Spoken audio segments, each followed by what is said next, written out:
Minister.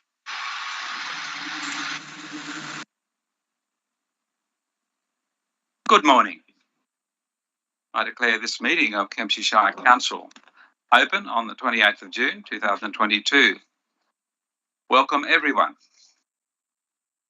All members of the Kempsey Shire community are entitled to attend council meetings to observe. Please refrain from interjecting or undertaking any behaviour that will stop councillors from undertaking the important task of decision making. I remind all people attending this meeting that it is being webcast on YouTube with audio and vision. A recording of the meeting is available on the internet and is required to be available for 12 months. Only members of the media are allowed to make a recording. Please ensure all devices, like mobile phones, are on silent mode. On behalf of Council, I welcome all people in the public gallery and observing live on the internet to our meeting today. Councillors in attendance are Councillor Kerry Riddington, Councillor Simon Ferguson, Councillor VJ Craigie, Councillor Josh Freeman, Councillor Alexandra Wyatt, Councillor Arthur Bain, and on audio-visual link, Councillor Anthony Patterson. Council staff in attendance are Mr Craig Milburn, General Manager, Steve Beasley, Acting Operations and Planning Director. Welcome back to Kempsey Council, Mr Beasley. Mr Steve Mitchell, Director Corporate and Commercial. Mr Daniel Thorogood, Manager Governance and Information Services. And Galen Burley, Manager Commercial Services. Welcome everyone. We shall now begin the meeting. We'll start with the opening prayer, and I'll ask Councillor Ferguson, please, to recite that. Dear Lord, help us in our deliberations today so that our decisions will be for the greater good for the whole of Kempsey Shire. Amen. Amen. And I'll ask acknowledgement of country by Councillor Riddington, please. Kempsey Shire Council acknowledges the land of the Dhungutti Nation. We pay respect to elders past and present and emerging. We acknowledge the role of emerging leaders to continue to guide us in the future. We acknowledge the stolen generations and the need to change practices to be inclusive. This land always was and always will be Dhungutti land. I'd also like to acknowledge any Aboriginal and Torres Strait Islander people who are with us today. Thank you, Mayor. Thank you, Councillor Riddington and Councillor Ferguson. We now are going to go to apologies, but first of all, Mr Thorogood, we have a motion to allow Councillor Patterson to attend remotely.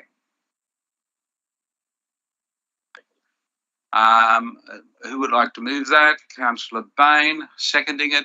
Councillor Riddington, thank you. Any exceptions to allowing that motion? I declare it carried. Welcome, Councillor Patterson, officially. We also have an apology from Councillor Campbell, who can't be with us today. I need to move it to accept the apology. Councillor Craigie, thank you. And a seconder, Councillor Riddington, thank you.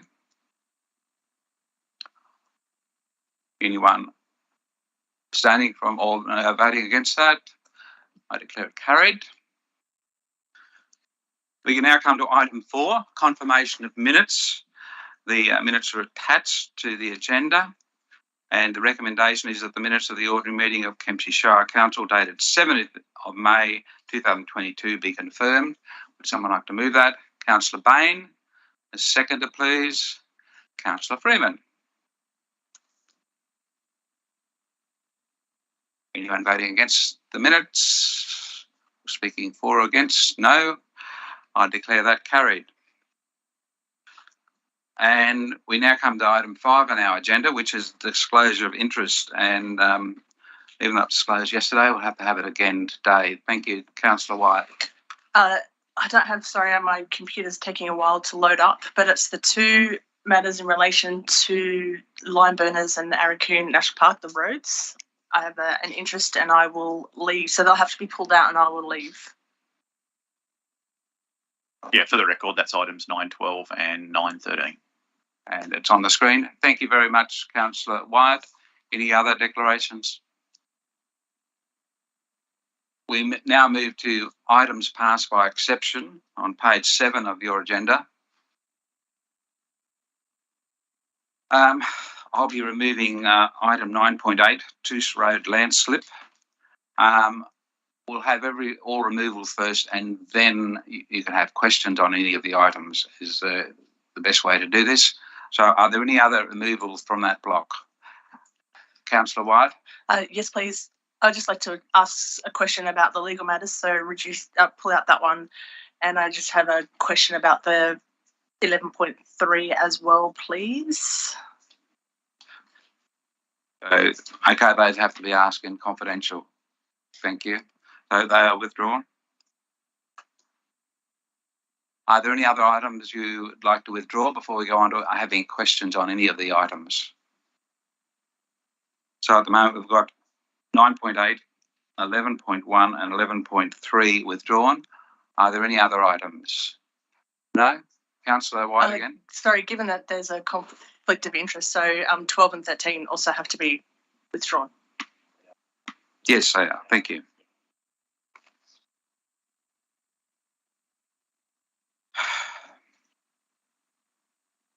Thank you for that, Councillor White.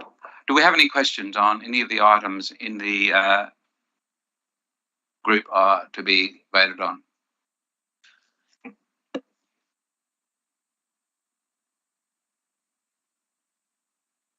Councillor Bain, I'm sorry, yes. Just a question about 9.7 with the organisational structure, as was discussed in the briefing last night. Could through you, Mayor, could the GM tell us why we've got an organisational structure where there's 2 directors? I think it was referred to as being lean, and could you give us a bit of background on that, please? Yes, thank you, Councillor Bain. Mr. General Manager. Through you, Mr. Mayor. Council, all councils are required to actually adopt a senior staff structure as part of their process within 12 months of their last election. For this council, that was from the 4th of December. The structure here does have just myself and the 2 directors. A lot of councils around our size, and even some smaller, would have 3 or 4 directors. Prior to the restructure 4 years ago, there was actually the general manager and 4 directors. It is lean. It does put a lot of responsibility and pressure on the 2 directors. There's no doubt about that. And also our management level is quite lean as well, with just the 10 managers in that area as well.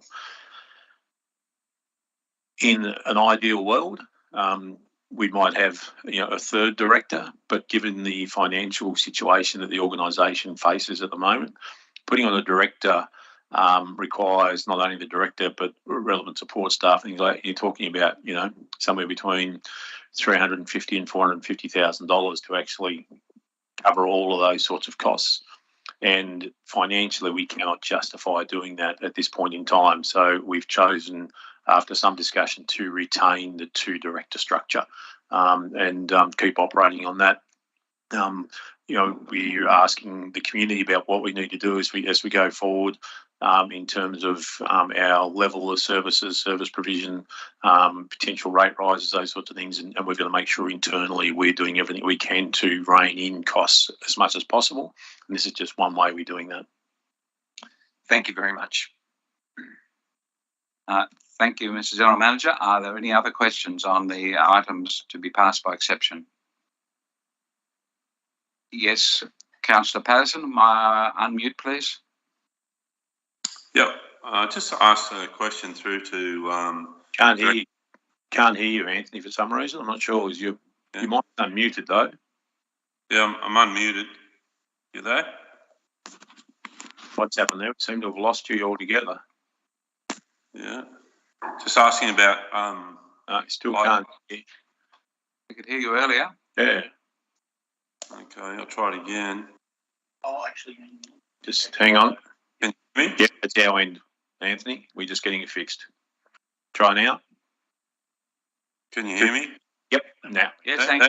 Councillor Patterson.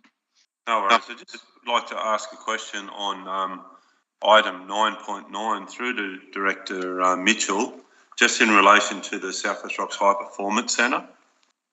Could I ask Mr. Mitchell just to give us a brief rundown on why we've gone with the management structure and what sort of savings, time, money that may be in that, and also that, you know, these guys, they're obviously, are they the best organisation to run this centre? Are you able to give us just a quick rundown on that, Director Mitchell? Thank you, Councillor Patterson. Director Mitchell, please. Through you, Mr. Mayor. Councillor Patterson, the South West Rocks Country Club's obviously played a key part in this project from inception, and they are making a financial contribution to the construction of the High Performance Centre. As is articulated out in the report, they are located on the land adjoining where the High Performance Centre is being constructed. And so, for a variety of reasons, we're articulating in the report, they are the entity which will be operating the centre once it's completed and once this management deed is executed. It's a good arrangement for council. Obviously, South West Rocks Country Club plays a prominent role in the South West Rocks community, and with the resources they have available, they'll be in a position to manage that centre on behalf of council. There will be costs, obviously, that they will incur in terms of running that, which council won't need to incur.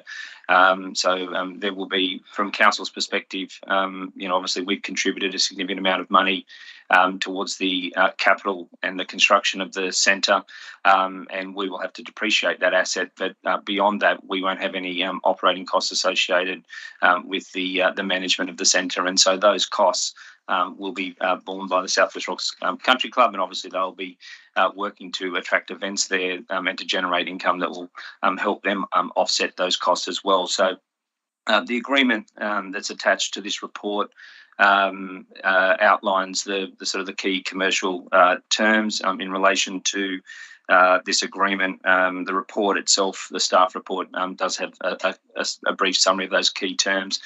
It's a 15-year agreement, but it's 5 + 5 + 5 years. So the initial 5 years will be the agreement for the country club to manage it. They'll then have an option in their favour for the second 5 years, and then the third 5 years, at the completion of 10 years, there'll be another option which will be in council's favour in terms of exercising that option. That gives the country club sufficient time to manage the centre and effectively get a return on their investment and from a capital construction perspective. So I think where we've got to in the negotiations between the two parties is a good outcome for the community. Fantastic. I also agree. A great outcome for the sporting community, also the ratepayers and the whole of the Macleay. Thank you. Thank you, Councillor Patterson. Do we have any further questions? Councillor White, please. Yeah, it's just a comment on the local traffic committee. I want to thank the committee for taking up that issue with the key employment out there. That's fantastic to see something that the community have raised with us and it's going to be implemented. Thank you. That's awesome. And then I just make another comment on the chemistry, on the cemetery strategy as well. Who'd have thought that we would be, I did not think that was part of council's business, but I love that strategy too. I think it's really innovative. We definitely need to, plan for intergenerational equity as well. And I thank the staff for putting that together. It's really impressive. Thank you, Councillor White. Any further questions?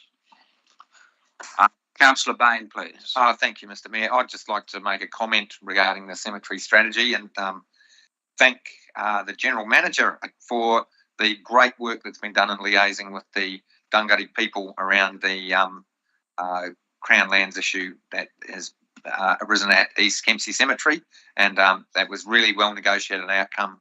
It's good to see communities working, parts of our community working together effectively. Thank you. Thank you. If there are no further comments or questions, we'll move on to putting this recommendation. We need someone to move it, that the recommendations contain the following items be adopted. They are on your screen. Quite a number of items there. I'd like a move it if possible, please. Councillor Patterson, you're moving? Yes. Thank you. And a seconder, Councillor Riddington.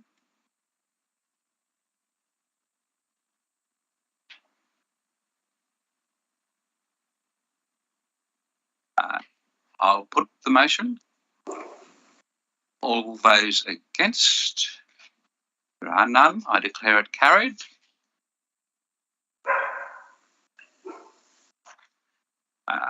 We now move on to item 9.1.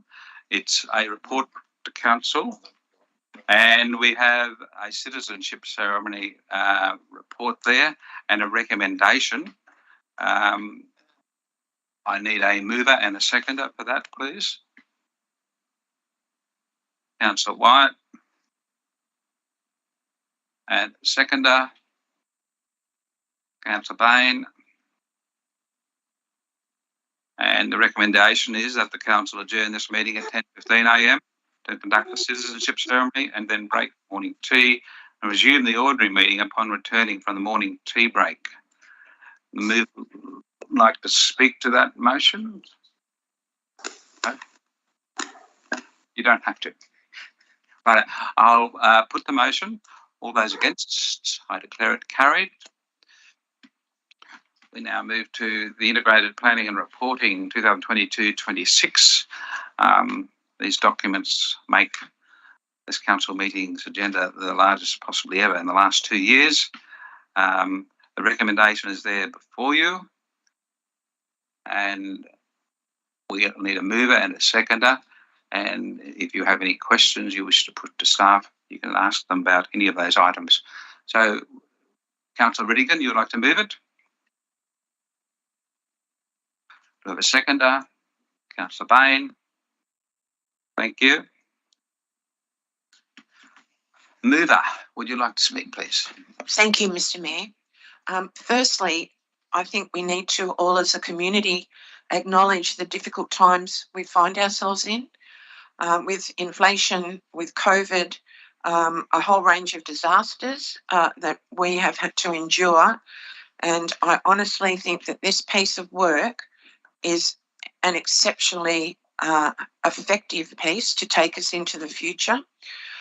The staff here understand the difficulties of the community because, and we do too as councillors, because we live them and we live them every day. But we need a plan. And we need a plan to go forward. And some of that plan may take a little bit of pain, if you like, in a rate increase. But I really believe in the long term to get us out of the deficit and to see us move forward for the next 10 to 20 years, this plan needs to be commended and the community needs to really understand it. And I commend it to council. Thank you, Councillor Riddington. Does anyone else wish to speak to the motion or ask any questions at this time? If not, I'd like to ask a question. Could I get the information to put before the public? What is the cost or savings we're going to get by implementing a user pay landing fee for those aircraft at Kempsey Airport that are presently exempted 1 aircraft per hangar, please? Through you, Mr. Mayor. This, I guess, for the councillors' information and obviously for the community as well, the key feedback that we got as a result of the exhibition of our integrated planning and reporting documents, a number of the responses were in relation to airport fees and charges, because we have proposed some increases or some changes to airport fees and charges. A number of the airport fees and charges have only been increased by CPI. We have introduced some new fees and charges. In terms of the impact of that, I guess to answer your question directly, Mr. Mayor, we estimate that would be in the vicinity of $10,000 of additional fees and charges that those changes would result in. It's important, I guess, in terms of the context of why they've been recommended, and the report tries to go into some detail to give some explanation for the changes that are proposed and to give an understanding of the cost of running an airport such as the one that we have. So in effect, it costs council and the ratepayers in the vicinity of $500,000 a year to run the airport. So that's effectively a loss or a deficit, as we term it. And so there's a fair cost, obviously, in running the airport. We've also got a substantial capital expenditure program coming up in relation to the airport as well. So there's 3 major projects which we will need to embark on over the next sort of 2 to 3 year sort of time horizon. That'll be in the vicinity of around about $13 million. We have been successful in obtaining grant funding for 2 of those projects. They are 2 of the smaller dollar value ones, but we have a project that we estimate we need to spend about $10 million in terms of runway improvements, and we've made a submission to get grant funding for for half of that, so $5 million. So it's a substantial capital program on an asset that already runs at a loss. And I guess from the basis of a user pays type approach, we've considered this carefully. We've engaged with stakeholders in relation to this, and they subsequently obviously provided feedback, which has been considered in terms of the submissions on the fees and charges that were put out on exhibition. And we've also undertaken benchmarking in relation to other airports as well. And so, in taking all of those factors into consideration, what we're proposing is to implement these fees and charges in relation to the airport, which will contribute, albeit a small amount, but it will start to chip away at that deficit that the airport currently operates at. Without that, without those additional funds, obviously the broader ratepayer base would obviously be having to foot those costs. Thank you, Director Mitchell. A quick follow-up one. You're talking about the main runway having to be upgraded. Is there any option for council not to do the upgrade?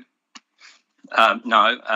We've obviously got very tight regulations around the quality of an airport, which is used by a variety of airport users, including emergency services and individuals as well. And so that airport and the runway needs to be kept from a safety perspective to a certain standard. And that's what's been determined and has been the consideration around the work that will need to happen over the next few years. Thank you very much, Director Mitchell. Do we have some other questions? Councillor Patterson, and then Councillor White, and then Councillor Riddington, please. Thank you. My question through you to the Director Mitchell once again is about the rate rise. If we didn't proceed with the rate rise with the current inflation rate running at over 4%, a 2% rate rise, what would the following outcomes be in asset replacement and service reductions, etc.? What flow-on effect would that have, Director Mitchell, if we don't try to be in front of these ever-increasing costs to our community? Thank you, Director Mitchell. Thanks. Through you, Mr. Mayor. Thank you, Councillor Patterson.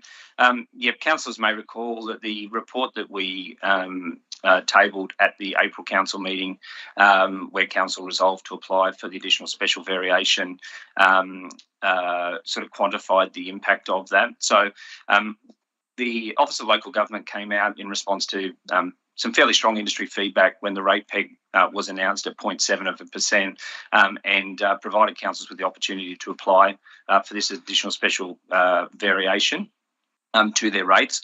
That was capped at a maximum of 2.5%, or what had been included in councils or the respective council's long-term financial plan. In our case, our long-term financial plan that was adopted last year had a rate peg of 2%.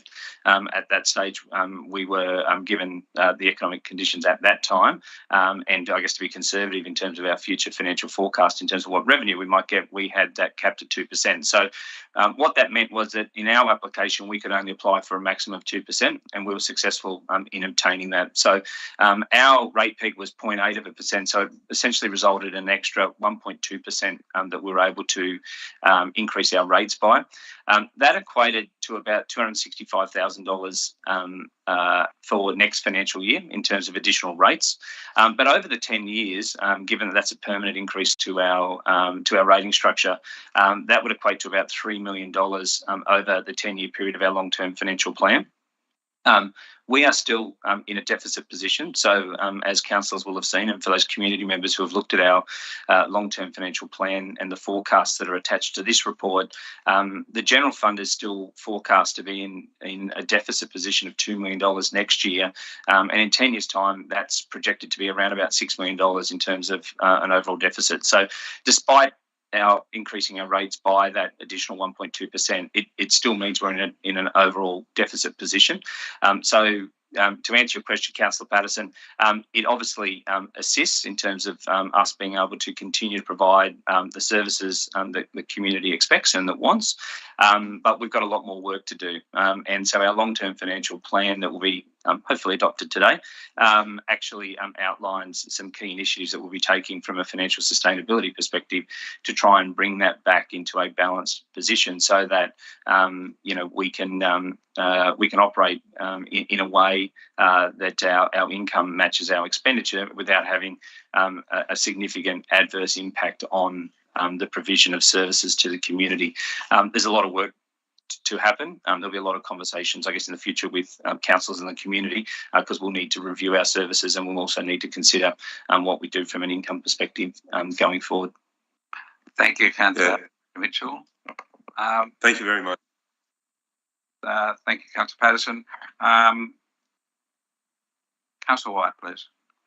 Thank you. I have a few questions, a lot of questions actually, because I thought that we might actually go through A to H in these strategies.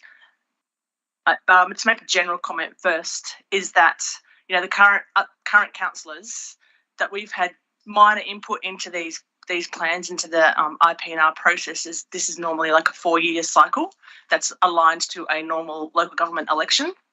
We have been briefed and we've had special presentations during our induction process, which was then cut short because of the fiasco that we find ourselves in. Also, most of these documents were well and truly in preparation by the time that we came to these tables and by the time we had our induction in January 2021. And I think this input is probably, it's contrary to what I expected as a represented councillor, and I think it's probably contrary to what the community expected, that we would have had a role in these. But I do acknowledge that we have had some input, but probably not as much as the community expected us to during that election process and why we're here as councillors. That's my first comment. And is it too late to move an amendment? You can move an amendment at any time, Councillor White. Okay. So I have other questions which I will go through later. I don't have to answer. I can let others speak first. Well, the amendment that I want to move is that, just in relation to the airport, in the comments, I think it says something like there's 20 submissions and 17 of those are around the airport, and so it's caused a lot of angst there. So the amendment that I want to move is that we add that Kempsey Shire Council staff provide feedback to the airport stakeholder groups, current occupiers of the hangars, on the justification of the decisions made following the consultation process and their submissions. Can you read that again just slowly? Yes. Thank you. You can wordsmith it better. Add that Kempsey Shire Council staff provide feedback to the airport stakeholder groups, current occupiers of those user groups, current occupiers of the hangars, on the justifications of the decisions made following the consultation and their submissions. Thank you, Councillor White. But before we can go any further with that, I need a seconder. Councillor Freeman, seconds. Well, that's A good point. Councillor Riddington, would you like to accept that into your motion? You can do that. But it's accepted into the original motion. Councillor White, are you happy with that? Or you can keep it separate if you want to, but it's been accepted. Thank you. Yeah, am I allowed to speak to that bit? Yes, of course. Yeah, as I said, I think there was lots of comments in this section dealing with the fees, and a lot of people actually reached out to us as councillors, and it did result in the greatest number of submissions around those fees. And I know the one comment even said something like, you know, the cost of council's budget blowing out since 2003. Well, that's 20 years ago, almost 20 years ago. So we expect that costs would increase. I also acknowledge that council were provided with a fantastic briefing both yesterday and a few weeks ago, and that you've provided that here. And I just would think that it would be a nice, respectful thing to do, just to give them feedback, considering that they were the bulk of the submissions. Thank you, Councillor White. Moving on to Councillor Riddington, you had a question. Oh, thank you very much, Mr. Mayor. But through Councillor Patterson and Mr. Mitchell, my question was answered very, very well indeed. Thank you. Thank you. And Councillor White, did you have some more questions? Or sorry, yeah, I do. But do you want me to answer them all? Do you want me to go? Oh no, we'll go to Councillor Freeman and come back to you. Yeah, so my question, thank you. Sorry, my questions were just I'm a bit ordered in my brain, and I was sort of had questions going from A to H in each of the strategies. Okay. So we'll come back to you after Councillor Freeman asks a question. Thank you. Go with it. Awesome. Thank you, Mr. Mayor. Just a question through the Mayor. With the delivery program and operational plan, a lot of the items in there are, what's the name for it? Regularly occurring ones that we have to do ongoing, operational. What percentage of the plan is operational or things that we're legally required to upkeep, like the airport, where we're legally required to do those improvements for legal purposes? What percentage, and then what percentage is actually left for us to determine to do extra things for the community? What's the percentage there? Thank you. Mr. General Manager? Yeah, we wouldn't have a percentage on that sort of a breakdown. I don't think I've ever been asked that question by anyone. So, no, so we wouldn't have a percentage on it. There's a range of things in there that council is legally obliged to do across because of a range of different things. There's clearly some statutory roles which are ongoing, and they might be like our environmental health officers doing, septic inspections, food inspections, our compliance areas in our development applications, wide range of different things. All our water and sewer is heavily regulated.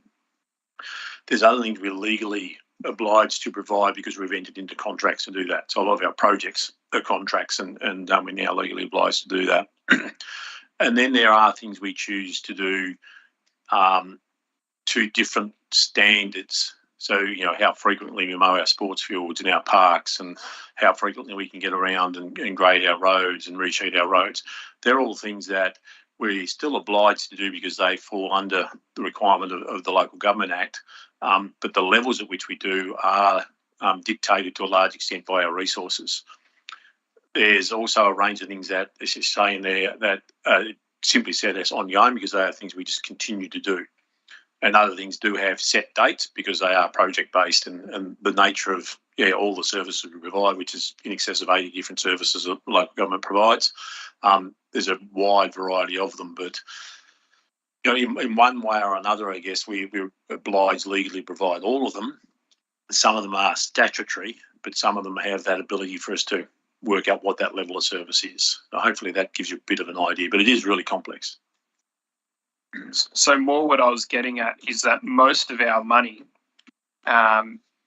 goes to things that are predetermined. We're not really choosing, we can't just decide to go and build an extra swimming pool because most of the money is going to kind of required things. One of the things, and it's really good context to ask this in the Integrated Plan and Reporting report, under the legislation, we're required to have our community strategic plan to then adopt that and develop our delivery program and operational plan. Along with that, though, and what feeds into that, importantly, is our strategic asset management plan. that tells us of all the assets, which is about $1.25 billion, what money we need to be spending on those things.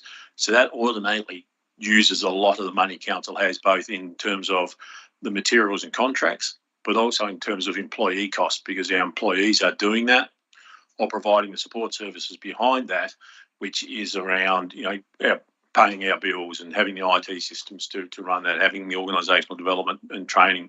So there's a lot of that is directly tied to those things that come directly out of our asset strategy, because we're actually required to look after that. So a lot of the funds that the local government has is locked into a predetermined action. And all these documents relate to that.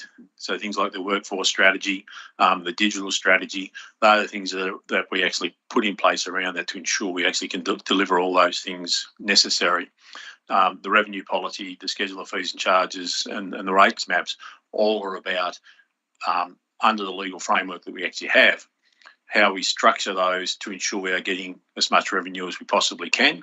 And that's all then fed into the long-term financial plan to say, over the next 10 years, this is what it all looks like.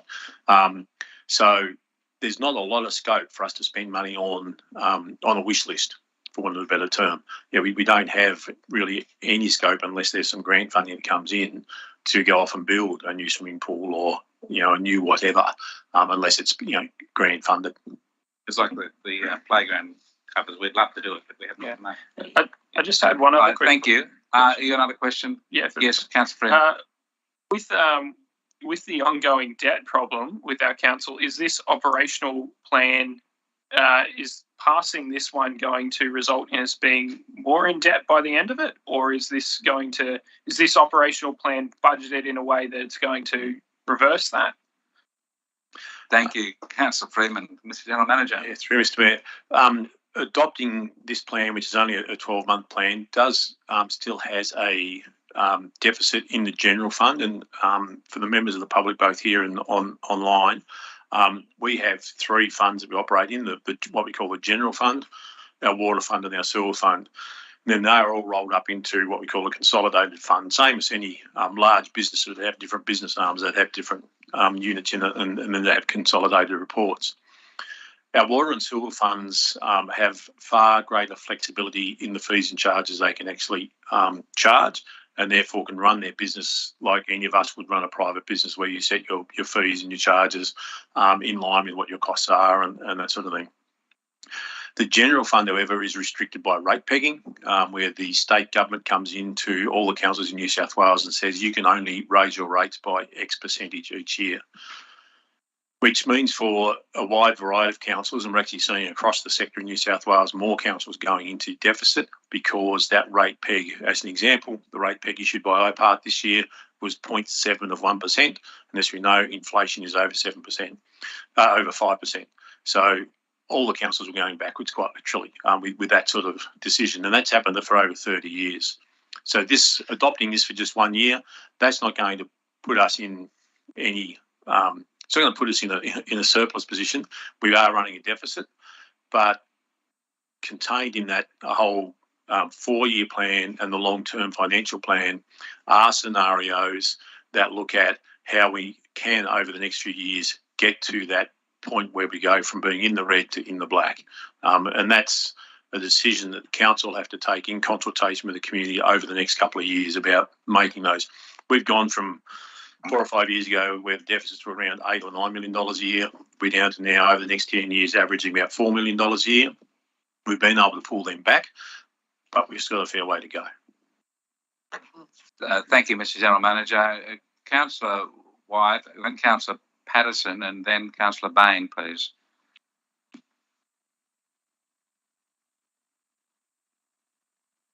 Yeah, thank you. Just a comment and then question. Yeah, so just on the delivery and operation plan again. So it's good to see that there's capital works plans for some projects and programs that have caused a lot of angst in the community for quite some time, like Stewart's Point, some of the Crescent Head works, the sale yards and sporting fields, and it's good to see, and hopefully it will start to address some of those really long-term issues and make significant improvements for the people and businesses and visitors to the Shire. It's interesting to note that on social media that a majority of complaints are all around roads and potholes, but none of this has actually come through in the community consultation. We've got 20 responses, I think, most of them around the airport. And yesterday, our public speaker talked about a cost on delivery, meaning that, you know, roads should be fixed as a matter of urgency before we put up rates. And I actually agree with I agree with his intent. You know, it's pretty hard I agree with the intent of what he is talking about. And I guess it's noted that we could allocate far more money to roads and potholes at the expense of other projects. But this has not been reflected in the feedback from community consultation. So do you think there is a disclosure in what people actually think and the feedback that we get from the community via social media? And do you think we need to address this and how we engage with the community in the future? Mr. General Manager, please. Yeah. Through Mr. Mayor, in formulating council delivery program, while it goes on exhibition for that period of time, that is not the only feedback that we actually get. So it's actually formulated on the back of ongoing feedback and ongoing dialogue with the community. So, you know, community catch-ups, all the different engagement we have, the correspondence, that will actually all come into this.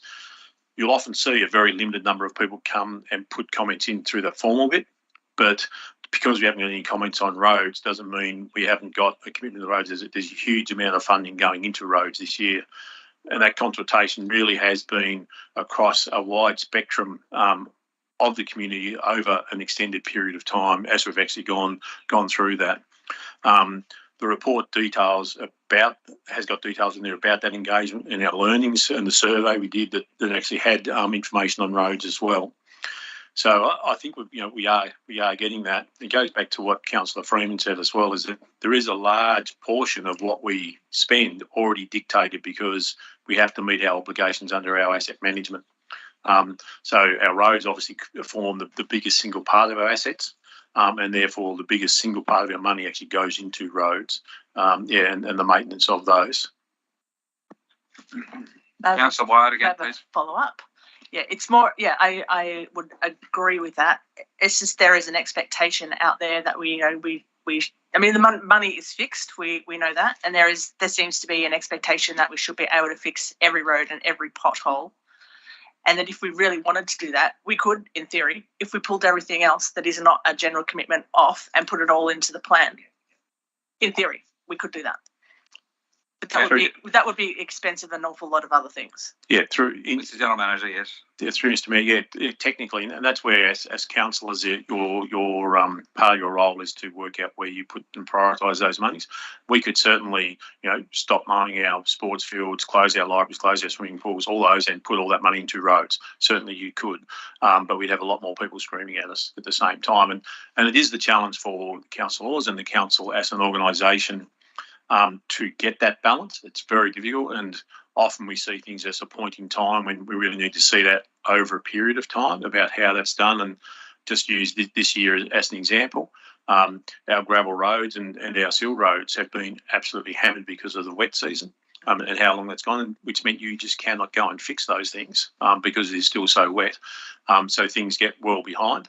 And now these last few weeks of dry weather, our staff have been going flat out to play catch up and trying to assist the community in understanding, seeing things across a time period, not just as a point in time, is always one of the challenges for a council, to be able to get them to understand that. And I think the community generally have become more aware and more accepting of the fact that it's not just council, anyone that's got any infrastructure, builders, building sites, all that sort of thing. The weather impact we've had for the first 6 months of this year has been horrendous and does impact our ability to deliver all those services. Thank you, Mr. General Manager. Councillor White, do you have further questions at the moment, or do you want to? I do, but I'll just go through when we come to the other parts of that. I'll let others speak first. Okay, well, we've got Councillor Patterson next, then Councillor Bain, and then Councillor Riddington. Councillor Patterson, please. Thank you. I just might ask Director Mitchell once again for a bit of a comment, and following on my comments now, the general fund, looking at percentage-wise, I hope the community realises that in the general fund, the revenue that we raise through rates and annual charges is only 29%. We look forward to the government of the day for capital grants contributions to help. This, I suppose, goes on the back of Councillor Freeman's discussion earlier on. I mean, we have a machine called the council, which is the business, which is one of the largest employers in the Macleay, that we need to also pay for that business. The employee benefits and costs 42%. That's part of the operation of the business. Materials costs is 25% of our expenditure, and then depreciation, which is money that we need to put away to replace our assets, is 25%. And to deliver all those things, and people, I'm not having a go at anyone here, but people making a complaint about our rate charges going up 2% when it's only 29% of our revenue. Also in that, we need to address bushfires and floods, etc. Councillor Patterson, you're speaking for the motion, I presume. Is that what you're saying, Mayoral? Or your question? Yeah. Right, thank you. You're speaking for. I thought there was a question. I might apologise for interrupting you. Yeah. So no, I was just going to ask, just for a quick overview for Director Mitchell, just to quickly go through those figures that I just discussed, and just possibly point out the actual percentages of running a general fund in council. Thank you, Councillor Patterson. Director Mitchell. Through you, Mr. Mayor. Thank you, Councillor Patterson.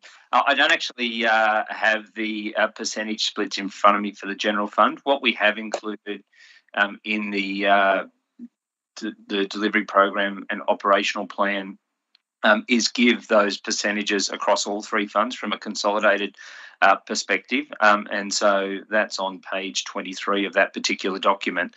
What it does indicate is for the next financial year, 38% of our consolidated income comes from rates and annual charges. We do need to be careful about that, though, because we've got a significantly higher income next year that's coming from capital grants and contributions.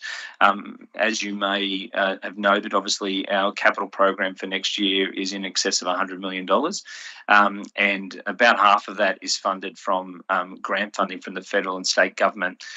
That's substantially higher than what it has been in previous years, and probably will be higher than what it will be in future years. So we've got to be a bit careful of that in terms of some of those percentages. Because ordinarily, the percentages would be slightly different than what we're seeing in the next year. It does pose the challenge for us that in the absence of those capital grants, in terms of being able to fund future capital works, we are reliant then on own source revenue, if I can put it that way, and the biggest component of that for us is our rates and annual charges and other fees and charges.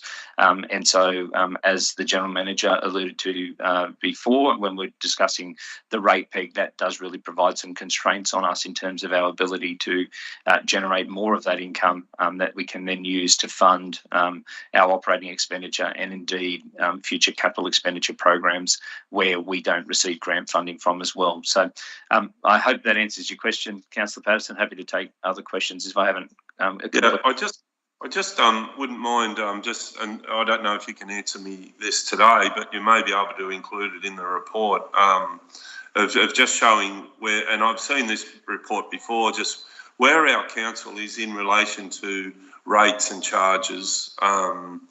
Within our comparable councils, I think there's about 30 or 40 councils that we've been compared with before, because I as a councillor, I get a lot of questions saying, well, our rates are so high, but I really, what I've seen is that our rates aren't necessarily high, but we're just coming back from a very low base.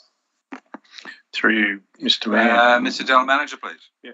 What we'll be able to do with that is, as we said, we're going to need to have this dialogue with the community over the next 12 months, 2 years, and that sort of data will certainly be forming part of that information we're able to provide to the councillors and to the community to put our rates in that context. Yeah, that'd be great. Thank you. Thank you, Councillor Patterson. Thank you, Mr General Manager. Moving on to Councillor Bain, please.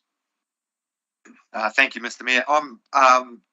When we have a look at the bottom line, there's two figures. One is the deficit showing from general fund, acknowledging that we have a surplus in the water and sewage, but the consolidated fund is running at a deficit. But if we compare that to, if we include the grant money that we're receiving, then it appears that we're running a surplus. I'd like to just get that really clear, that when we get grant money, that grant money is tied to specific projects and cannot. Could you explain, please, Director Mitchell, why we've got those two figures? You know, you show if we include the grant money, it looks like we're running at a surplus. If we're looking at consolidated funds, there's a deficit, and I just think we need to clarify so people, the public and councillors are very clear that we are running at a deficit, even though it may appear we have a surplus. Does that make sense? Director Mitchell? Yes, it does. Through you, Mr Mayor. Yeah, it's a good question, Councillor Bain, and it's one that is definitely worth explaining. So we will show, when we're reporting our income statement or our budget statement, we'll show both of those metrics. So on the surface, if you look at the first, which is just our net operating result, which includes the capital grants and contributions, at a consolidated level for next year, we are showing a $55 million surplus, which on the surface looks great, and it is good because there's about $53 million of income that comes from capital grants and contributions. The reason we also report that excluding those capital grants and contributions is because you're right, a lot of those grants have been received, or the bulk of that $53 million is to be spent on specific projects. So they have to be used for the purposes that under the grant funding deed, or if it relates to developer contributions, they need to be restricted and used for certain purposes as well. So they're not available for general purposes. Also, by taking out the capital grants, they are not necessarily part of your ordinary operating result. They are, as I mentioned a minute ago, we are very fortunate that our grant funding in this year is substantial, but in other years it may not be. And so you need to look at that on a more organic basis, and that's why we report those results with those capital grants and contributions excluded, because it shows the true underlying operating performance of the business, and so whether that's at a consolidated level or for each of the three funds. And so if you were to focus, just to give some context around general fund, the operating result for the year before we exclude capital grants and contributions is $41 million, which looks like fantastic and really, really healthy. When we deduct the $43 million of capital grants and contributions that we are budgeting to receive in the next financial year, it actually means that we have a net operating deficit of $2 million. So our underlying business performance, if you like, means that our income isn't enough to cover our expenditure, which includes depreciation. And so that's the number that we focus on, and is the one that that gets the most sort of focus and discussion internally for us, because it's the one which will truly give the best representation of financial sustainability, now and into the future. Sure, just add to that, Mr. Mayor, as well. Mr. General Manager. That it's also the position before those grants is the measure that the entire local government industry in New South Wales is actually measured on, and it's one of the key KPIs in all councils' financial statements, that it is before those capital grants. So they've got to be excluded. So that's what the Office of Local Government and all the councils are looking at. Thank you very much. Can I speak, General Manager? Another question? Can I speak further to that? Yes. With that understanding, and thank you, Director Mitchell, because that's really clarified that there may be an apparent surplus, but we've really got to address that underlying deficit in order to move towards financial sustainability. I acknowledge there's been a great increase in federal and state grants for disaster recovery, and specific projects. But moving forward, as we need to be working, I believe, with the local government, New South Wales, and continuing to lobby the federal government, particularly to return to the federal assistance grants of 1% of GDP, not tied funds. So these would be funds that would enable the council to be more responsive to community needs, rather than all of the funds that come in are tied to specific projects which may or may not have a particular vision of the future. So I'd be very supporting. I think if we are moving forward, and in terms of what our speaker at last night's briefing said, we need to be strongly lobbying both state and federal government to be increasing untied funds so that we can actually do our job and work with some money. Because at the moment, I think, as it was referred to last night, it's like we're trying to run a council with one hand tied behind our back. Thank you. Thank you, Councillor Bain. Councillor Riddington, please. Thank you, Mr. Mayor. This is a comment and a question. Going through the whole planning process, I'd like to just briefly ask the General Manager on workforce management plan. I really appreciate the fact that the council have done a lot of work and made huge improvements to their workers' compensation and also to the reduction in their premiums. Now, this has a twofold benefit because it also benefits the council in their financial sustainability, but it also really improves the workforce health and the workforce mental health. And I would really like the General Manager to look at it. I would like the General Manager just to please let us all know what work's been done for the staff and to run the business and to reduce the premiums, which I understand to be about $500,000. And the community, I think, would really like to know this. Thank you, Councillor Riddington. Mr. General Manager.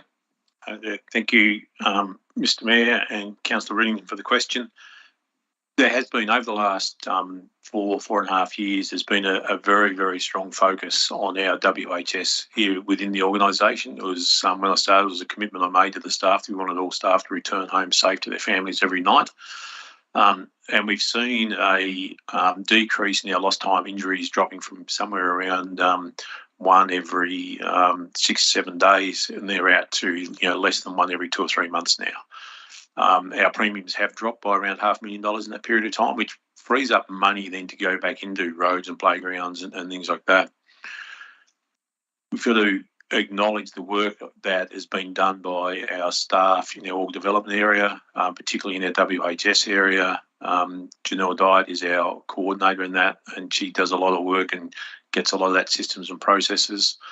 We've also automated a lot of our documentation, so staff actually have it live in the field.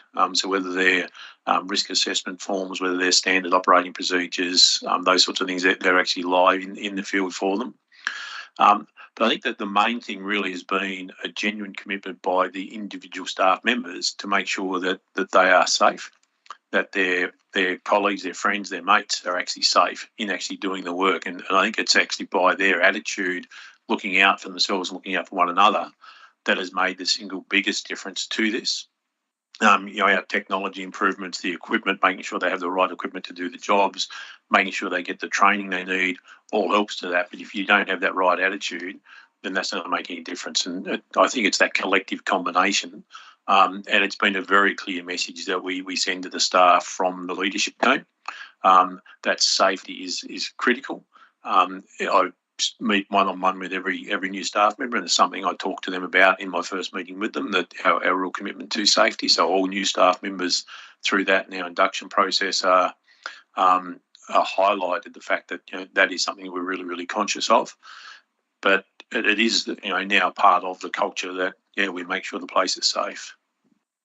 Thank you very much. Director Mitchell, did you want to add? No? That's fine. Thank you. Do we have any other? Oh, yeah. Councillor Wyatt has some more questions. Thank you. 2 more questions. I was going to ask that question too. My question's around the workforce management plan as well. And I know it's 37% of the budget, which is around about $29 million. We've got 31% female staff and 69% male staff. And I just might note that with that staff, they are our consumers of our goods and services in our town, in the Shire. They represent the community, the consumer power. they support our sporting clubs, they support our services, their employees, businesses, or they put their children into school. So they are that 37% is consumer power here. And, you know, and I meant one of our former directors said that he was wondering whether the local bakery might even have a little bit of a problem because he's not here anymore. So, you know, even if they don't live here, they do spend money here. And I just want to point that out, is that 37%, and that budget may look large, which for some probably is, but they are consumer power here. Oh, my computer just went off. The other thing that I wanted to note is that you talked about the leadership team having a lean structure, and that I think we mentioned that prior to the restructure you had 5 director positions, one was unfilled. And so that does represent a massive savings. And I work for the public servants, and you often hear it's top heavy, and, you know, get rid of the leadership because it costs too much. So this is clear that we have a lean leadership team, and it is probably saving us a lot of money. What I have had a little bit of concern about is we need to talk about some of those diversity statistics. And we've increased the Aboriginal staff to about 4%, I think. But we've decreased the culturally and linguistically diverse staff to 0.5%, and disability staff to about 1%. I also feel that we need to address the gender disparities. So can you outline what is council doing to improve those diversity inclusion statistics? That's part A of the question, and part B of the question is specifically around that gender disparity of 31 to 69%. Thank you, Councillor White. Mr. General Manager, please. Yeah. Thank you, Mr. Mayor. Council is doing a range of things, and some of these things year on year will go up and down. And in a regional area such as ours, being able to attract and retain different staff with varying different abilities, different backgrounds is always a challenge for us. The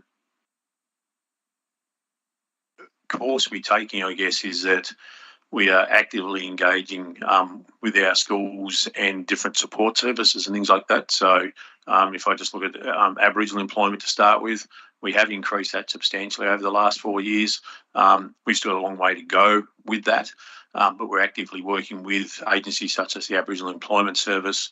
We're looking at how and the methods we actually do for recruitment there as well. And we've seen a very strong increase in that area and engagement in that area. In that specific area, just more recently, we've put on 3 school-based trainees, Aboriginal school-based trainees. Part of our commitment has been to grow our own staff. So in addition to that, we've got about 18 to 20 trainees and apprentices that we've put on over the last 18 months as well. A number of those come from a variety of different backgrounds, and we've been able to, with that, place a couple of young women in normally traditional male-dominated areas. So one of our fitter and turners has an apprenticeship in that area. In our water operations area, we've got another young trainee, female trainee in those areas. So in our recruitment, we're looking at how we actually target that and draw those people in. We've been working with agencies such as Key Employment to be able to place some of their clients into our workforce as well, in terms of working with people with disabilities. We're also looking at the training we provide to our staff to ensure that they are aware of what's needed, both in terms of the services and the programs and that what we provide, but also within our organisation as well. So if we have a staff member that has some form of intellectual or physical disability, someone from a different cultural background, we want to make sure that our staff are culturally aware to ensure that they are welcome and feel very included. It's a broad part of our culture is to be an inclusive and accepting organisation. So there's a whole range of things happening across there. We promote the fact that we're a equal opportunity employer. We try to target different areas to attract people in that. And there is a flip side to that. We have clearly in the outdoor workforce, which is 2/3 of our workforce, it is male dominated. And we need to continue to get more women into that. We do. We have women on our road patching crews and our construction crews. There's a range that we need to get more in there. There are a couple of areas in our organisation that's actually flipped around the other way, where we actually need to get some males into there. So we have no male library staff. That's an example. Ideally we'd have a male in that library staff area. So there are some areas that it works both ways with us. So it's something we're very, very, very aware of. Our Disability Inclusion Action Plan and our Reconciliation Action Plan have actions in that for us to continue to develop in those areas for that broad inclusion, across the whole organisation. Thank you, Mr. General Manager. Further question, Councillor White? Thanks for that. May I have a follow-up? You have a follow-up question, but you can't speak to it anymore. What's the difference? You ask the question is what we got. It's okay. All right, fine.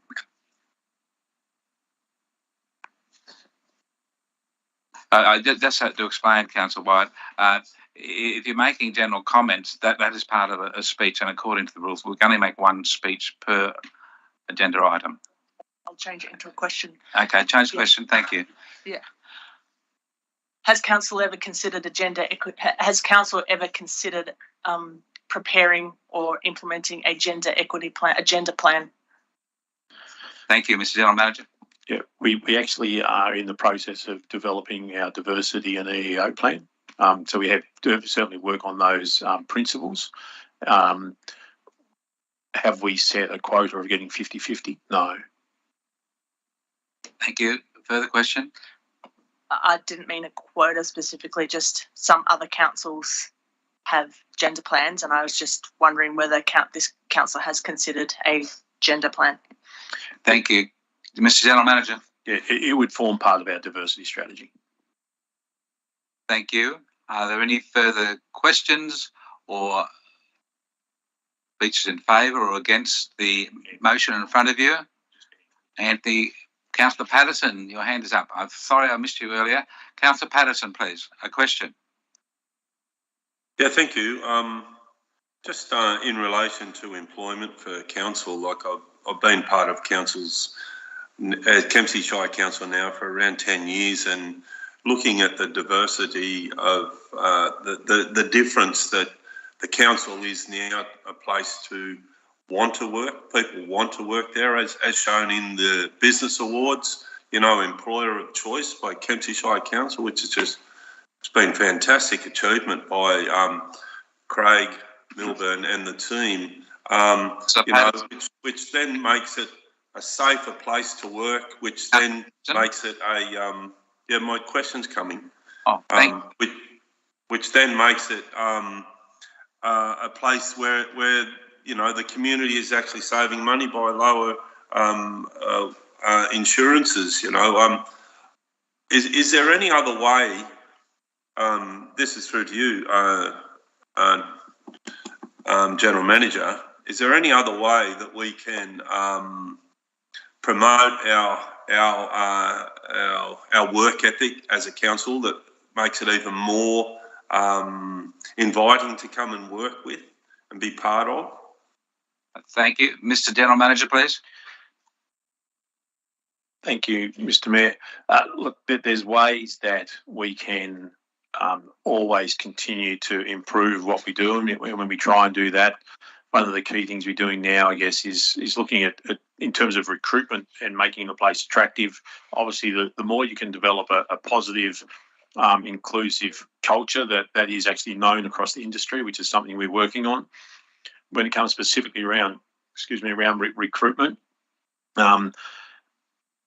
both designing the jobs and then where you go to market those jobs and actually how you do the interviews and things like that is something that actually helps, and we modify the way we do that. As an example, with the recruitment of our water and sewer trainees, we don't just bring them in and do an interview with them. We'll shortlist down from 50, 60, 70 applicants down to 15, say, for half a dozen jobs. We'll then bring those 15 people in for a day and actually run them through some exercises. We'll talk about the council. They'll get to do some things in groups. They'll actually do an interview as part of that, but it allows us to observe them all in different contexts. So just changing the way you actually do the recruitment process brings out more of people's personalities and their abilities, so you end up recruiting better staff. Getting feedback from applicants on our process is something else we also do, to try and get feedback on how it worked, how they found out about us, what that process was actually like. And probably I guess one of the really key things is continuing to promote the values and the culture of the organisation. We're now finding we are attracting people, particularly in professional roles, whether they're engineers, they're planners, those sorts of things, that, again, 5 or 6 years ago we weren't able to attract, but we're now attracting those people. That they're coming to the organisation because the organisation is getting a reputation for its values and its culture and the way that's lived out. Thank you, Mr. General Manager. Thank you. Councillor Craigie, please. Thank you, Mr. Mayor. Just a follow-up question regarding the workforce as well. It was highlighted that one of Kempsey's strengths is the values, and I'm just wondering, how are we screening people for alignment in those values? Mr. General Manager. Yeah, through Mr. Mayor. Yes, it's one of the things that whether they're coming in as a trainee or whether they're coming in as a director, I haven't recruited the GM, so I can't comment about that one. But recruiting the directors and that, it's something we actually talk about in the interview. It's something that's embedded in their position descriptions.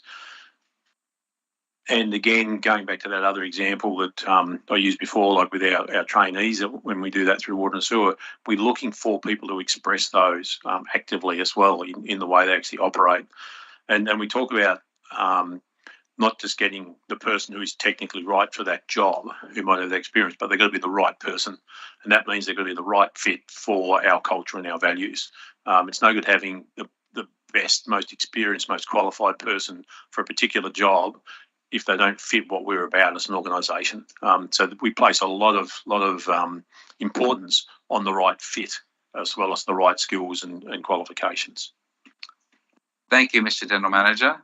Being aware of the time, we have to deal with this fully, so we'll continue on, and at 10:15 we have to adjourn. So, Councillor White, please. Last question around the digital strategy.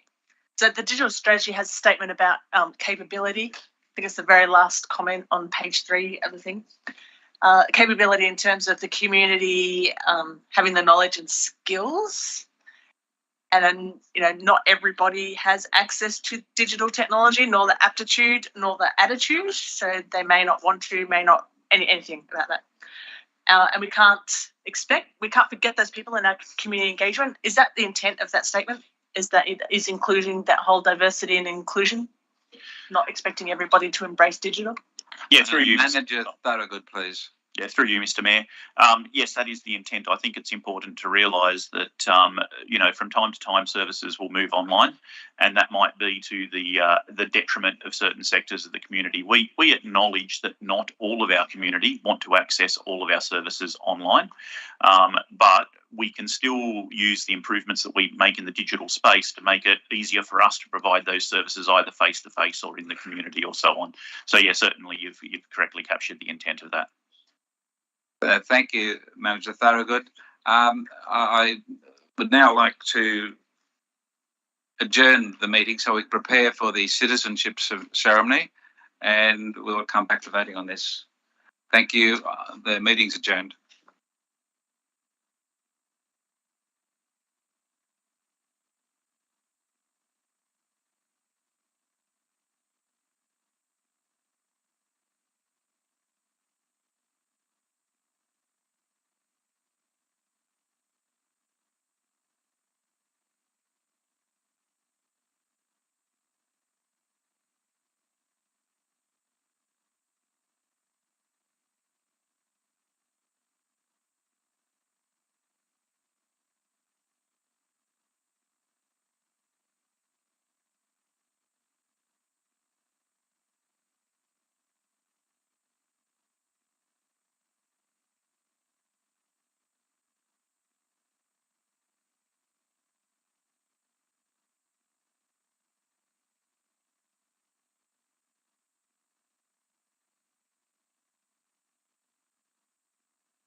Daniel, can you hear me at all?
Good morning. Could everyone take a seat, please? If there's a spare chair, people who haven't got a chair, you'd like to find a seat.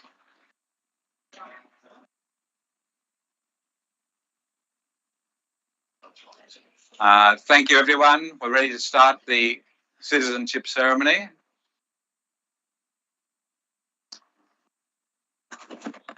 Good morning, everyone. I'm Leo Hall. I'm the honour to be the Mayor of Kempsey Shire, and it's an even greater honour to be here today to help our new Australians become citizens. So I welcome all the citizenship candidates here today, and you're soon to become our Shire's newest Australian citizens. As it is a tradition, we now include an acknowledgement of country. On behalf of us all, I acknowledge the Dhungutti people, the original inhabitants of this ancient land, and pay respect to all Aboriginal people and Torres Strait Islanders who are with us here today. I now invite Mr. Pat Conahan, MP, Member for Kappa, to read a special message to our candidates from the Honourable Andrew Giles, MP, Minister for Immigration, Citizenship, Migrant Services and Multicultural Affairs.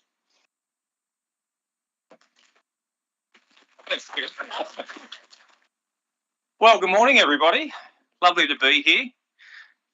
Mr. Mayor, members of council, ladies and gentlemen, I think my mum's in the crowd somewhere. Welcome to a fantastic day. And before I read the message, I'd also like to acknowledge the traditional custodians, the Dhungutti and Dhungutti people. And as I always do, I'd like to acknowledge any current or former Defence Force members. Thank you for your service and thank you for the freedoms that we enjoy today. Thank you for deciding to become an Australian citizen. Today, you join a nation that is one of the world's most successful multicultural societies, with around half of all Australians either born overseas or with at least one parent born overseas. In Australia, everyone can be proud of who they are, and everyone should be respected, valued, and feel a sense of belonging. We're privileged to share this beautiful country with the world's oldest continuing culture. This is a fundamental part of who we are. For more than 60,000 years, First Nations people have cared for our country, appreciating and understanding its truth. It is a vital part of what it means to be an Australian. Australians are united by our shared commitment to democracy and the rule of law, and to freedom of speech, religion and association. Our diversity is our greatest strength, and we prosper by embracing this.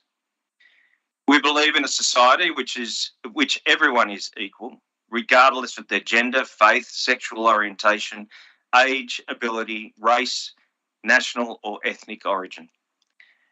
Ours is the land of the fair go, in which respect and compassion underpin our care for each other and our willingness to reach out to those in times of need. By becoming an Australian citizen, you make a commitment to these values and to contribute to our evolving Australian story.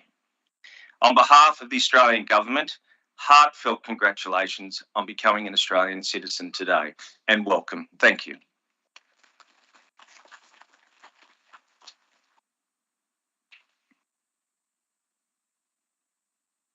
Thank you very much, Mr. Conahan. It is also my pleasure to say congratulations and welcome to our citizenship candidates, and on behalf of the Kempsey Shire community. The Australian Citizenship Preamble states, Australian citizenship represents full and formal membership of the community of the Commonwealth of Australia, and Australian citizenship is a common bond involving reciprocal rights and obligations, uniting all Australians while respecting their diversity. People on whom Australian citizenship is conferred enjoy these rights and undertake to accept these obligations. By pledging loyalty to Australia and its people, and by sharing their democratic beliefs, and by respecting their rights and liberties, and by upholding and obeying the laws of Australia. We now come to the formal part where I ask people to stand. And so, first of all, I'd like to ask the citizenship candidates taking Pledge 1 under God, please stand. If you wish to make a pledge on a holy book, please hold it in your hands. The words of the pledge are set out on your pledge card. In order to become an Australian citizen, please, loudly and clearly, repeat the pledge after me. I'll read it line by line. From this time forward, under God, I pledge my loyalty to Australia and its people, whose rights and liberties I respect, and whose laws I will uphold and obey. Thank you. You may sit down.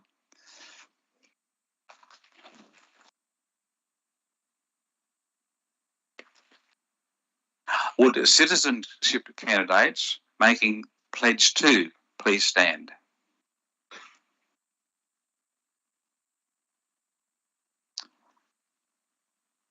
The words of the pledge are set out on your pledge card. In order to become an Australian citizen, please, loudly and clearly, repeat the pledge line by line after me. From this time forward, I pledge my loyalty to Australia and its people, whose democratic beliefs I share, whose rights and liberties I respect, and whose laws I will uphold and obey. Thank you. You may sit down.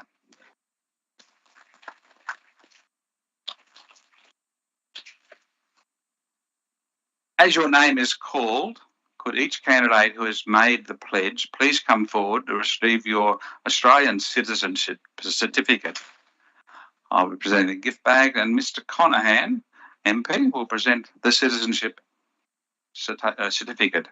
And of course, we'll have a photo taken with each candidate. So, Mr. Elaine Bond. Read the name, sorry. Elaine Bond.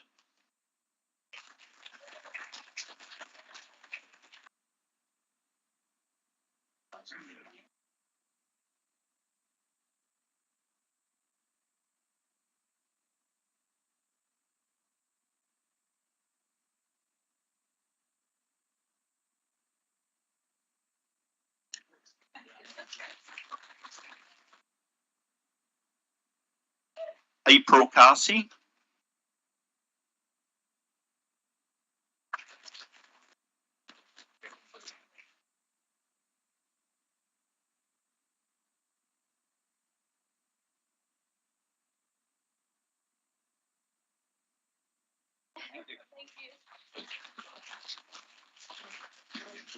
Hector Carsey.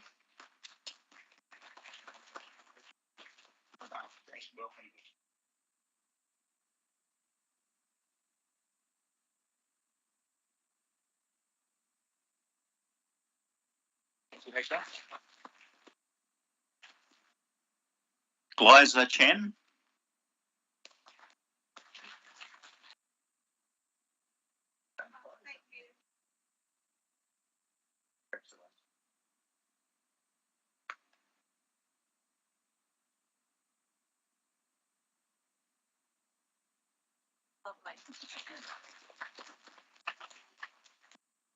Karen Arano.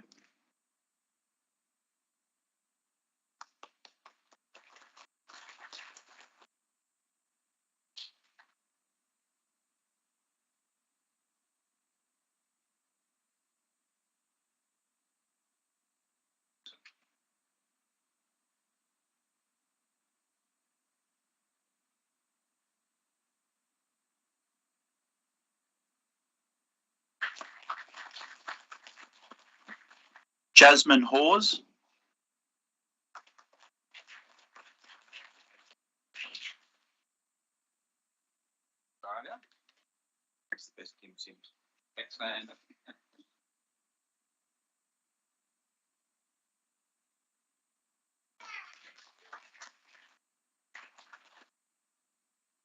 Chen Soporn Hopkins.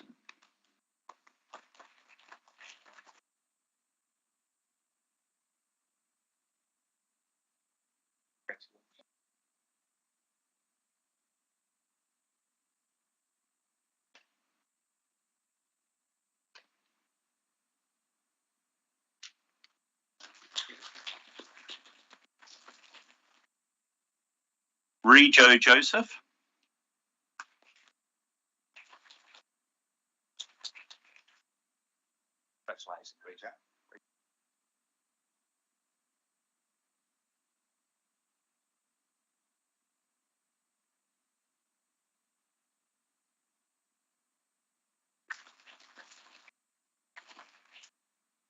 Tomoko Nakagima.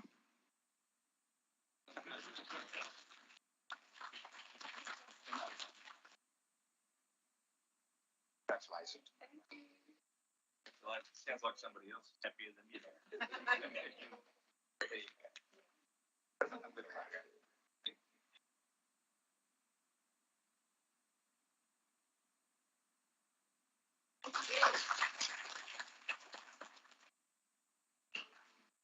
Yu Ying Pan.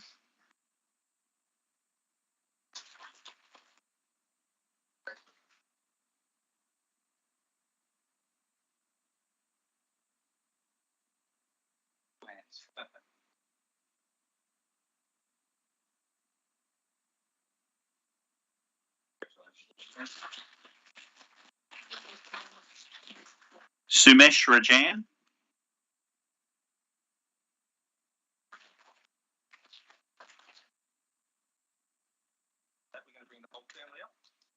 Yeah, we just have to stay. Yeah, the kids are up there with you. Arba Sumesh. Anaya Sumesh. And Parvati Sumesh.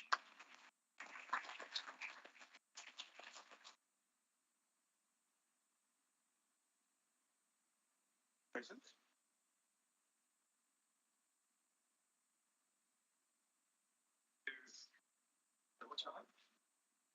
Congratulations. And hello.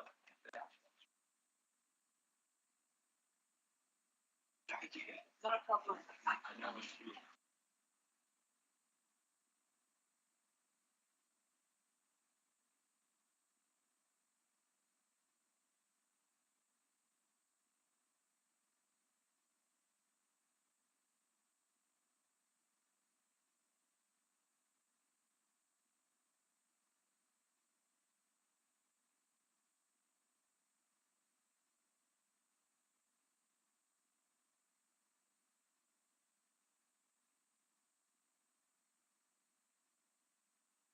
Press the button. Thank you.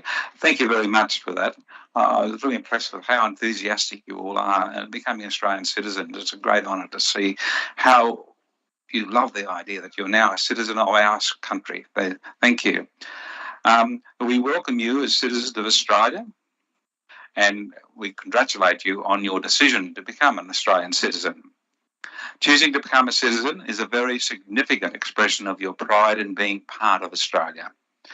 It is a symbol of your commitment to Australia and its values. You now hold formal membership into the Australian community and the right to call yourself an Australian. Or sometimes you might call yourself and tell people you're an Aussie. Well done. Right, could everyone put your hands together and welcome our new citizens of Australia. Elaine, April, Hector, Liza, Karen, Jasmine, Chansoporn, Rijo, Tomoko, Yu Ying, Sumesh, Ava, Anaya, and Parvati. Give them another welcome. Thank you.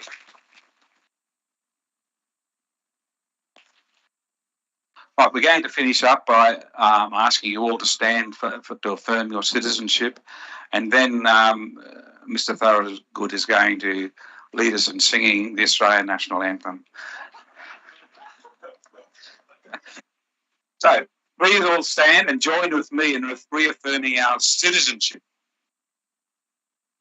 by saying together the affirmation and remain standing for the National Anthem.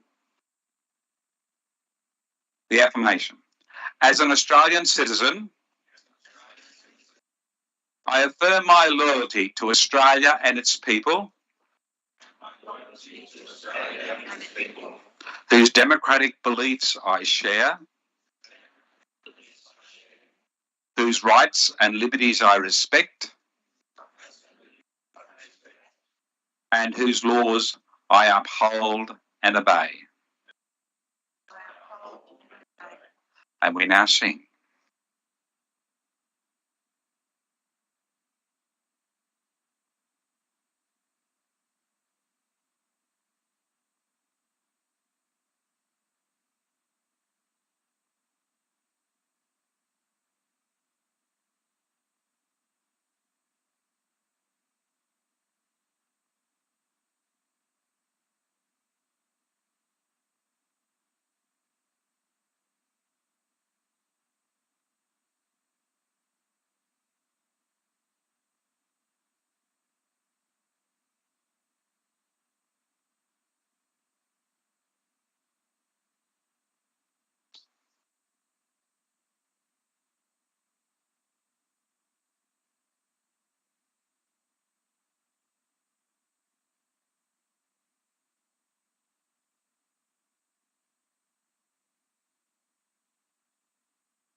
Thank you, everyone.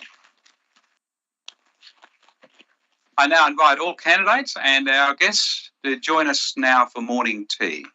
Thank you, everyone.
Thank you, everyone, and welcome back. That was a very enjoyable morning tea after our citizenship ceremony, and thank you all for those who did so much to support that. I'd also like to acknowledge the hard work of Jenna and Lynn for making sure all that preparation worked out so well. We're now going back to the business we were engaged in before we went to the break, and it's 9.2 Integrated Planning and Reporting 2022-2026. We have one amendment already added to it or accepted by the mover, and I propose that if there's no one else asking a question or wanting to speak on the matter, I will ask the mover in reply to put it, and then we will vote. If there's no one else wanting to talk, so I ask Councillor Riddington if you could close the debate, please. Thank you very much, Mr. Mayor. So I move this motion. So do I now have to read it or just say, would anyone like to? No, you just finish up by saying please support it also. Okay, I really would like council to support this particular motion and to congratulate council on the wonderful work it's done. Thank you, Councillor Riddington. I'll now put it to vote. Are there any opposing votes to the motion before you? I declare it carried, and that now becomes our resolution. We now move to 9.3 on page 31. It's the longest recommendation you'll see before us because it's got all the rates and charges and not the rates and charges, all the set charges and percentages that are needed for us to operate, and it goes to page 34 at the top. That's the end of the recommendation. So I will ask for someone to move that recommendation, please. Councillor Riddington. Oh, sorry, I didn't. Sorry, I apologise. Councillor Patterson had his hand up first. Councillor Patterson, you'll move it. Councillor Riddington, would you like to second it?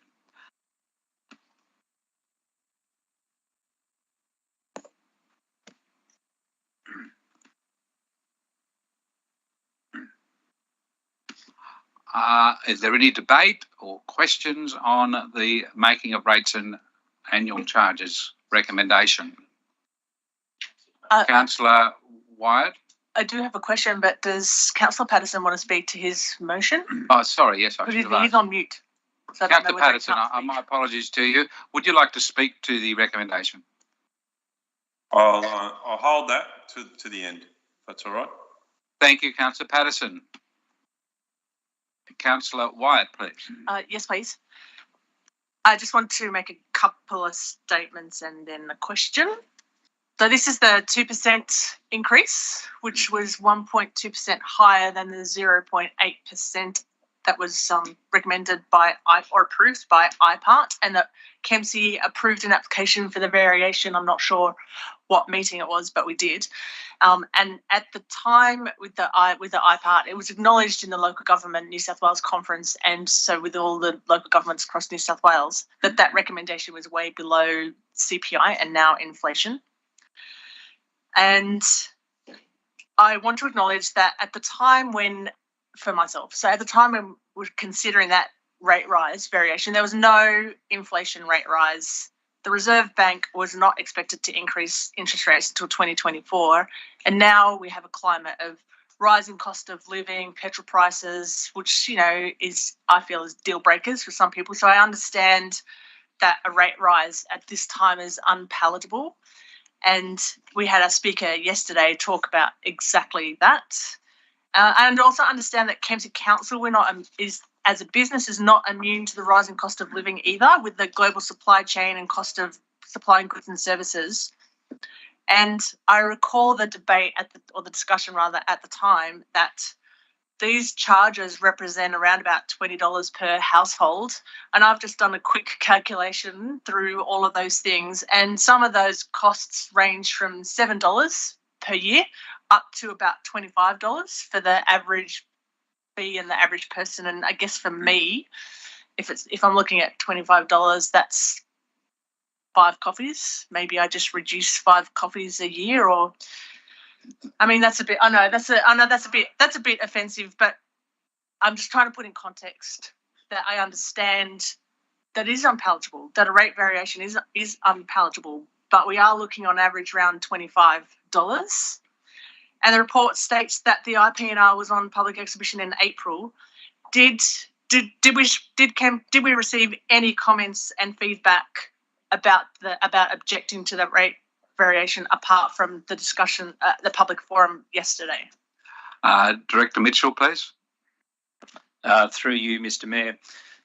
There's two bits of engagement that are relevant here, Councillor Wyatt. So once Council resolved in April to proceed with the application for to have the rate peg set at 2% rather than 0.8%, there was a process via IPART then where they put that application out on exhibition. They did that for all 80-something councils who went through the same process that Kempsey Shire Council did.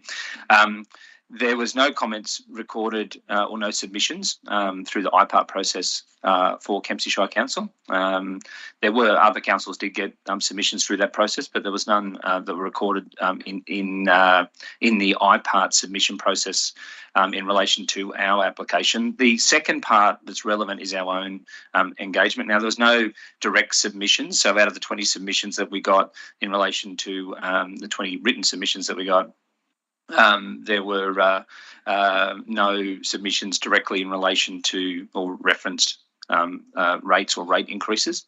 As we talked about just prior to the Citizenship Ceremony, 17 of those related to fees and charges. The other 3 submissions were on various matters, which were was alluded to in the report. There was at some of the pop-up stalls that we did as part of our IPNR engagement. So we had a presence at Kempsey Show and at various locations in the villages across the Shire. There was some comments that had come up around rates, but it was not a significant or central theme as being something that we heard consistently as part of that engagement. And so, as you may recall in the report that was just considered at item 9.2, that the central themes were more around other issues in relation to Stuart's Point and infrastructure there and road conditions and those sorts of things. So it wasn't something that we had significant feedback on in relation to the rate proposed rate increase of 2%. Thank you, Director Mitchell. Any further questions or debate? I'll ask Councillor Patterson if he wishes to speak as a mover to close debate. Thank you. Yes, I would. Thank you. Just being a responsible organisation, which our council is, we need to make sure that we maintain our financial viability as much as we can based on the rate pegging set by the government. At this moment, we're not looking at reducing services, etc., to maintain our economic future. But that's maybe something that we will be looking at in the future. So I look forward to all my councillors supporting this motion as it's something that we need to go to be looking forward in the future. If we do nothing, we fall further backwards financially, and we all know what that ends up. That means reducing services and looking at possible closing parks and pools and stuff like that. So let's move forward and accept this and look for a brighter future. Thank you. Thank you, Councillor Patterson. I'll now put the motion. Is there any dissent on the motion before you, 9.3? I declare it carried unanimously. And we now move to another money matter. It's page 37, Mayoral and Councillor fees for 2022-23. It's on page 37, I should say.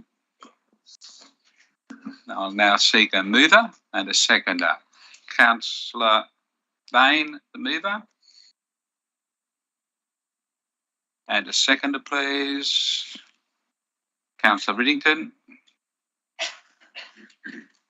Councillor Bain, do you wish to speak to it?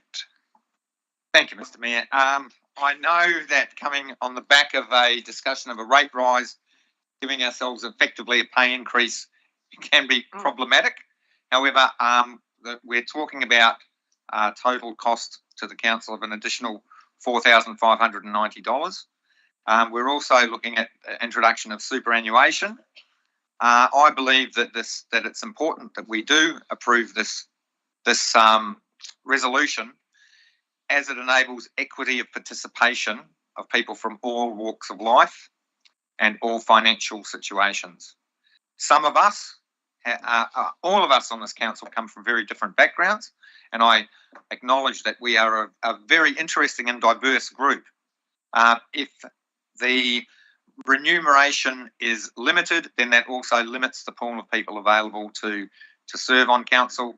And in terms of, I don't think anybody in their right mind would say, oh, you know, so-and-so is going on to council to get, you know, to get rich. It's not a huge amount of money considering the amount of work that councillors do. So I please commend this motion to my fellow councillors. Thank you. Thank you, Councillor Bain. Councillor Riddington, please. Thank you, Mr. Mayor. I'd like to echo Councillor Bain's statement as the briefing session last night. I said I'd laboured long and hard over this particular motion and recommendation. And I really do think that 2% increase, while it seems reasonable compared to everything else, can look problematic. However, I sought advice from a lot of people, and I was convinced that we need equity and accessibility into this council, and we need to continue on with the calibre of people and attract good calibre of people. I do think also that the Local Government Association of New South Wales has fought long and hard for superannuation for councillors across New South Wales. And could I please just ask the General Manager a question of what councillors are paid in Queensland, please? Okay. Thank you, Mr. General Manager. Yeah, through you, Mr. Mayor. The structure for councillor fees varies across the country in different states, different jurisdictions. Obviously, ours is the rates you see before you, which is very, very minimal for the hours you put in. In Queensland, they start, I understand, as a councillor at a backbenchers rate, which is around the $120,000 mark, I understand. Essentially what happens in Queensland is that they then basically operate pretty well full-time as councillors. It is their job. They come into the office every day. They're working in that sort of a way, so they get very involved operationally within the councils as well. So it's a very different structure and different system. The councillors in New South Wales, there's a range of categories. We're in the regional rural category, and this amount, as I said, is very minimal for the hours that, you know, an average councillor will put in a huge amount of hours, and it really is not pay. It's just some sort of acknowledgement for that effort. Thank you, Mr. General Manager. Are there any further debate or questions? Councillor Freeman, please. Yeah, more just echoing what my fellow councillors have said, but I agree. I do. I really love this shire, and part of me wants to decrease what we get paid on the assumption that it's going to help our budget. But realistically, I think the points that they pointed out about accessibility, especially as one of the youngest people on this council, I would love to see more young people have the opportunity to be on here. And the workload is not a feasible workload if you aren't getting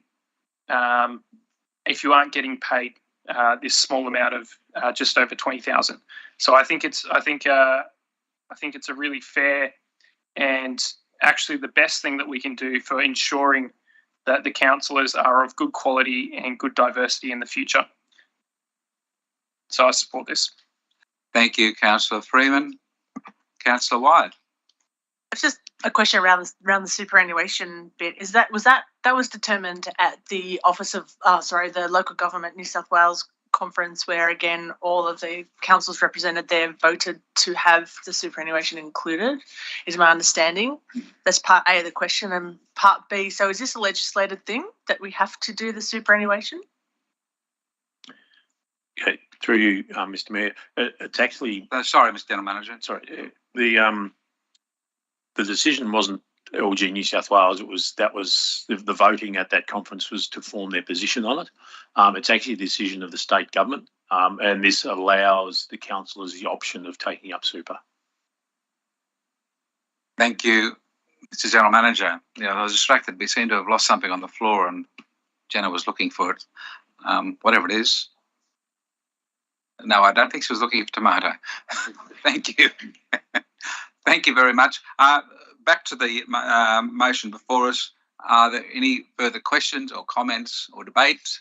If not, I will put it back to the mover. Right.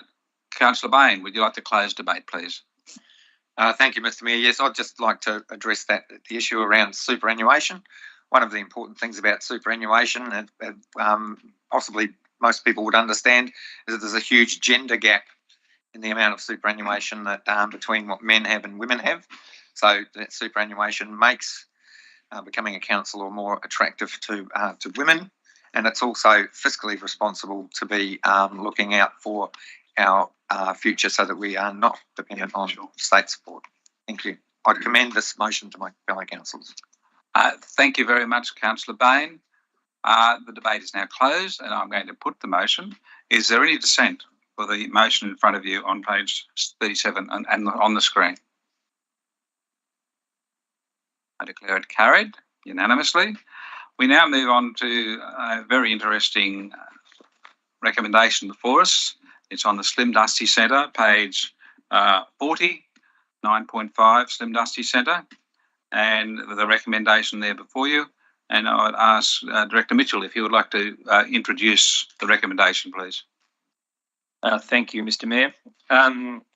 Yes, councillors, the negotiations and discussions to transfer the ownership of the Slim Dusty Centre have been ongoing for the past 18 months to 2 years with the Slim Dusty Foundation. We've had several reports that have come to council in that period of time.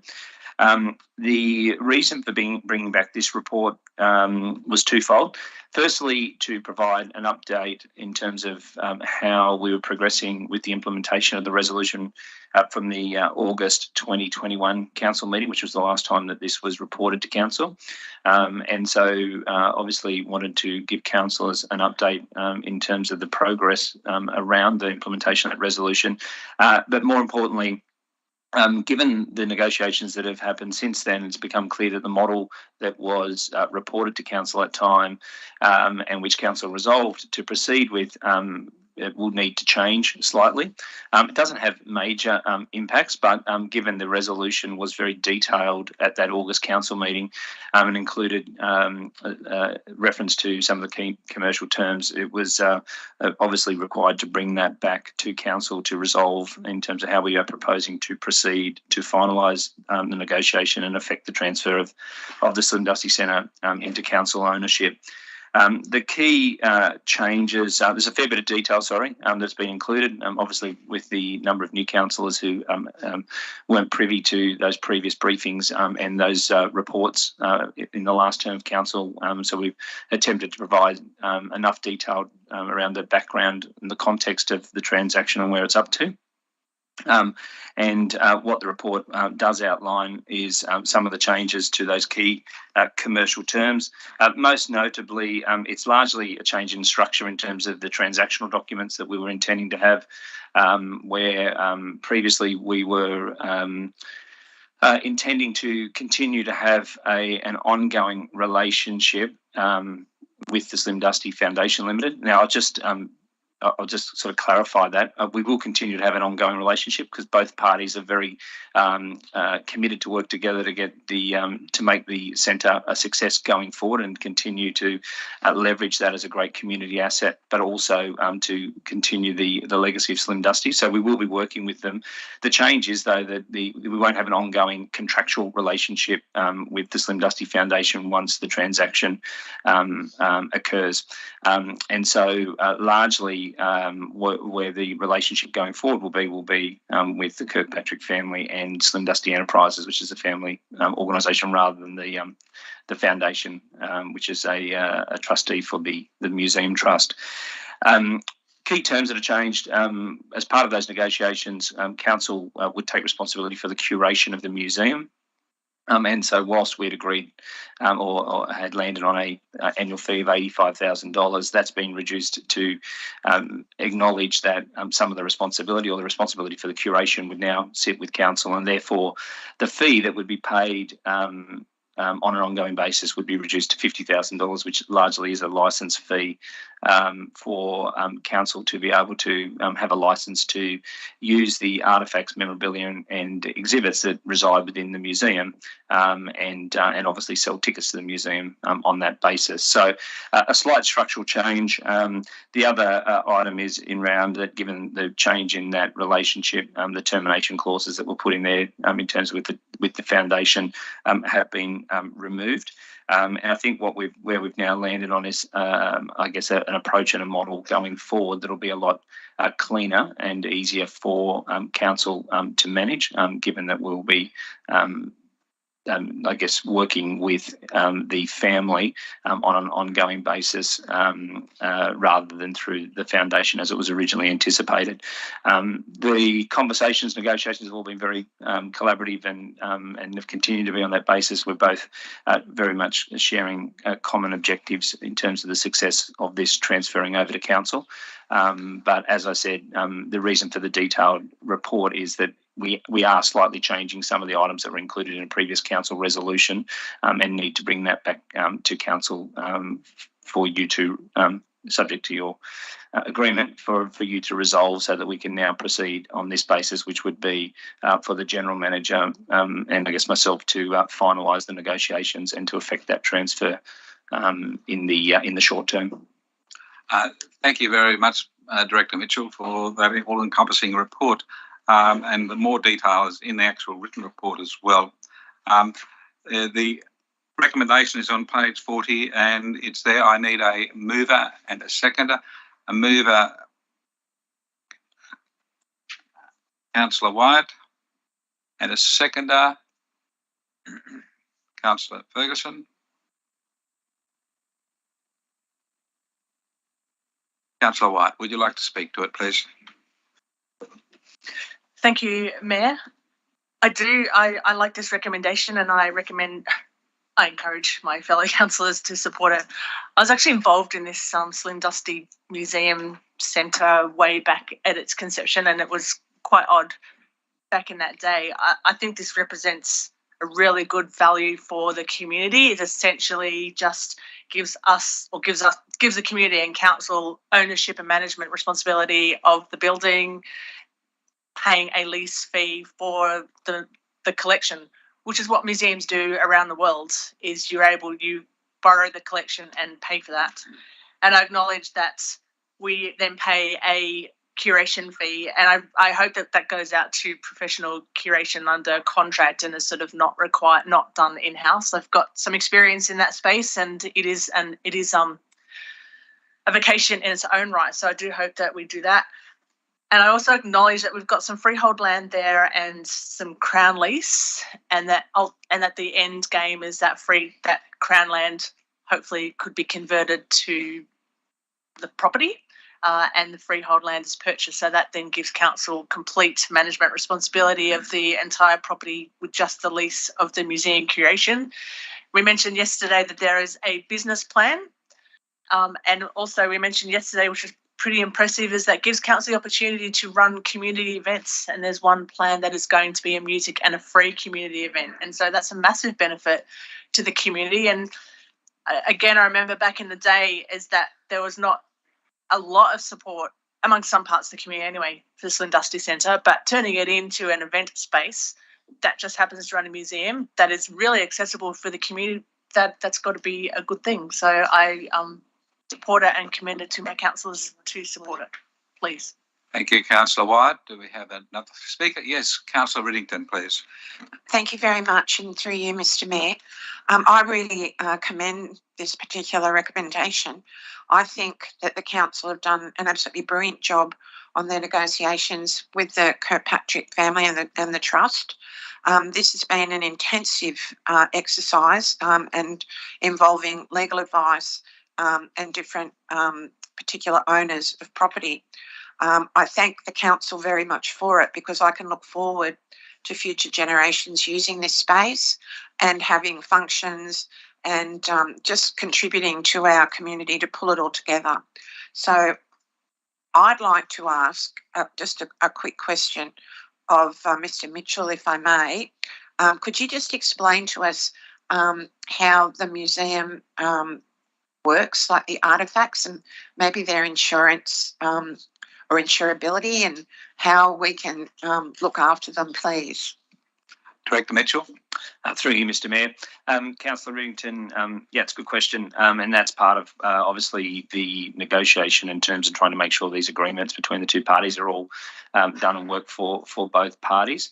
In terms of the artefacts and memorabilia and exhibits, they will remain the ownership of the Kirkpatrick family, obviously, and the licence that I referred to before will just effectively licence us to be able to use those for the purposes of running the museum. There will be considerations around a whole lot of things in terms of obligations on council, in terms of ensuring that the facility that those items are housed is in a safe and secure environment, so that that they are maintained. There's some obviously very precious items as part of that collection, and as part of that, the consideration around the insurance will actually sit with the family, given that they are the owners of those items, as I referred to. Council, once the transaction occurs, will obviously have a whole lot of insurance. We already have some in terms of just operating under the management deed from a public liability perspective, but we will then have responsibilities for insuring the asset, the building and the fixtures and fittings, etc., and continue to have public liability insurance. And we'll have those conversations with the foundation to make sure that there's no risk from an insurance perspective between both parties, but largely the responsibility will sit with the family as the owner of those items. What it means, as I mentioned before, is that we can actually operate the museum and in combination with the foundation and the family, is actually promote that, so that we're still getting people coming to the museum. It's an important part of that facility, and so that we're still getting visitation from people who are visiting our area. It's a unique tourism asset, and so having something like that, and we can get people to come to the museum, and that obviously has in the context of some of our earlier conversations, does contribute from a revenue perspective. And so the better we can promote that and have people coming through the door, and the curation in terms of keeping that offering fresh and new, will obviously assist from that perspective as well. So the business plan that I think you referred to, Councillor Riddington, is obviously important as well, and that will be something that once we effect the transaction and take ownership on an ongoing basis, we'll then be able to more actively implement some of those items, which may require their own individual business cases to make sure they're the right things to do. But we've got a reasonable forward plan around that, so that we can leverage that to the best we can for the broader community, as Councillor White referred to earlier. Thank you, Director Mitchell. Councillor Bain, please. Thank you, Mr. Mayor. My first question, if I could put through Mr. Mayor to Councillor Mitchell, is could you talk us through? Sorry, Director Mitchell. My apologies. Could you talk us through the profit and loss statement on page 47, just seeing if I'm reading it correctly? Is this showing a total profit of around $250,000 for the trading up to May 2022? Is that correct? Just the revenues have sort of a minus in front of them and the expenses don't. I'm just a little bit confused and like a little bit of clarity, please. Yeah, no, that's fine. So Director Mitchell. Sorry, through you, Mr. Mayor. So Councillor Bain, so that's a direct snip from our sort of financial reporting system. So it probably does require a little bit of clarification. So accountants like to record debits and credits normally come as a negative. So whilst income is a credit and it's a positive thing, it's shown as a negative. Had this conversation in our executive team meeting yesterday with the general manager, actually. And the expenses are a debit, so they're shown as a positive. What you can see there at that bottom line is that's a net cost. So it's added deficit, and that was part of the original decision. At the moment, we've and some of these results have continued to be impacted this financial year through natural disasters, where we actually had to shut the centre for a period of time during the March floods, and also COVID, which obviously impacted around that sort of Christmas, New Year period. So that's the net cost. The business plan that I referred to, and so did Councillor Riddington, has got sort of plans around that to actually sort of try to mitigate that deficit. What that doesn't show, though, is the community uses. And so to have a community centre, and we had quite a significant discussion around this at previous times when this has come before council, is the community centres, they don't generally run at a profit.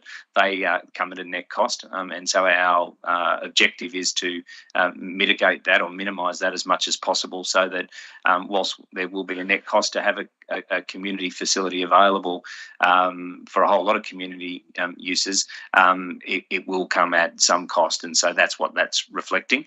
It's not, I have included that in the interest of being transparent around the year-to-date, the financial results.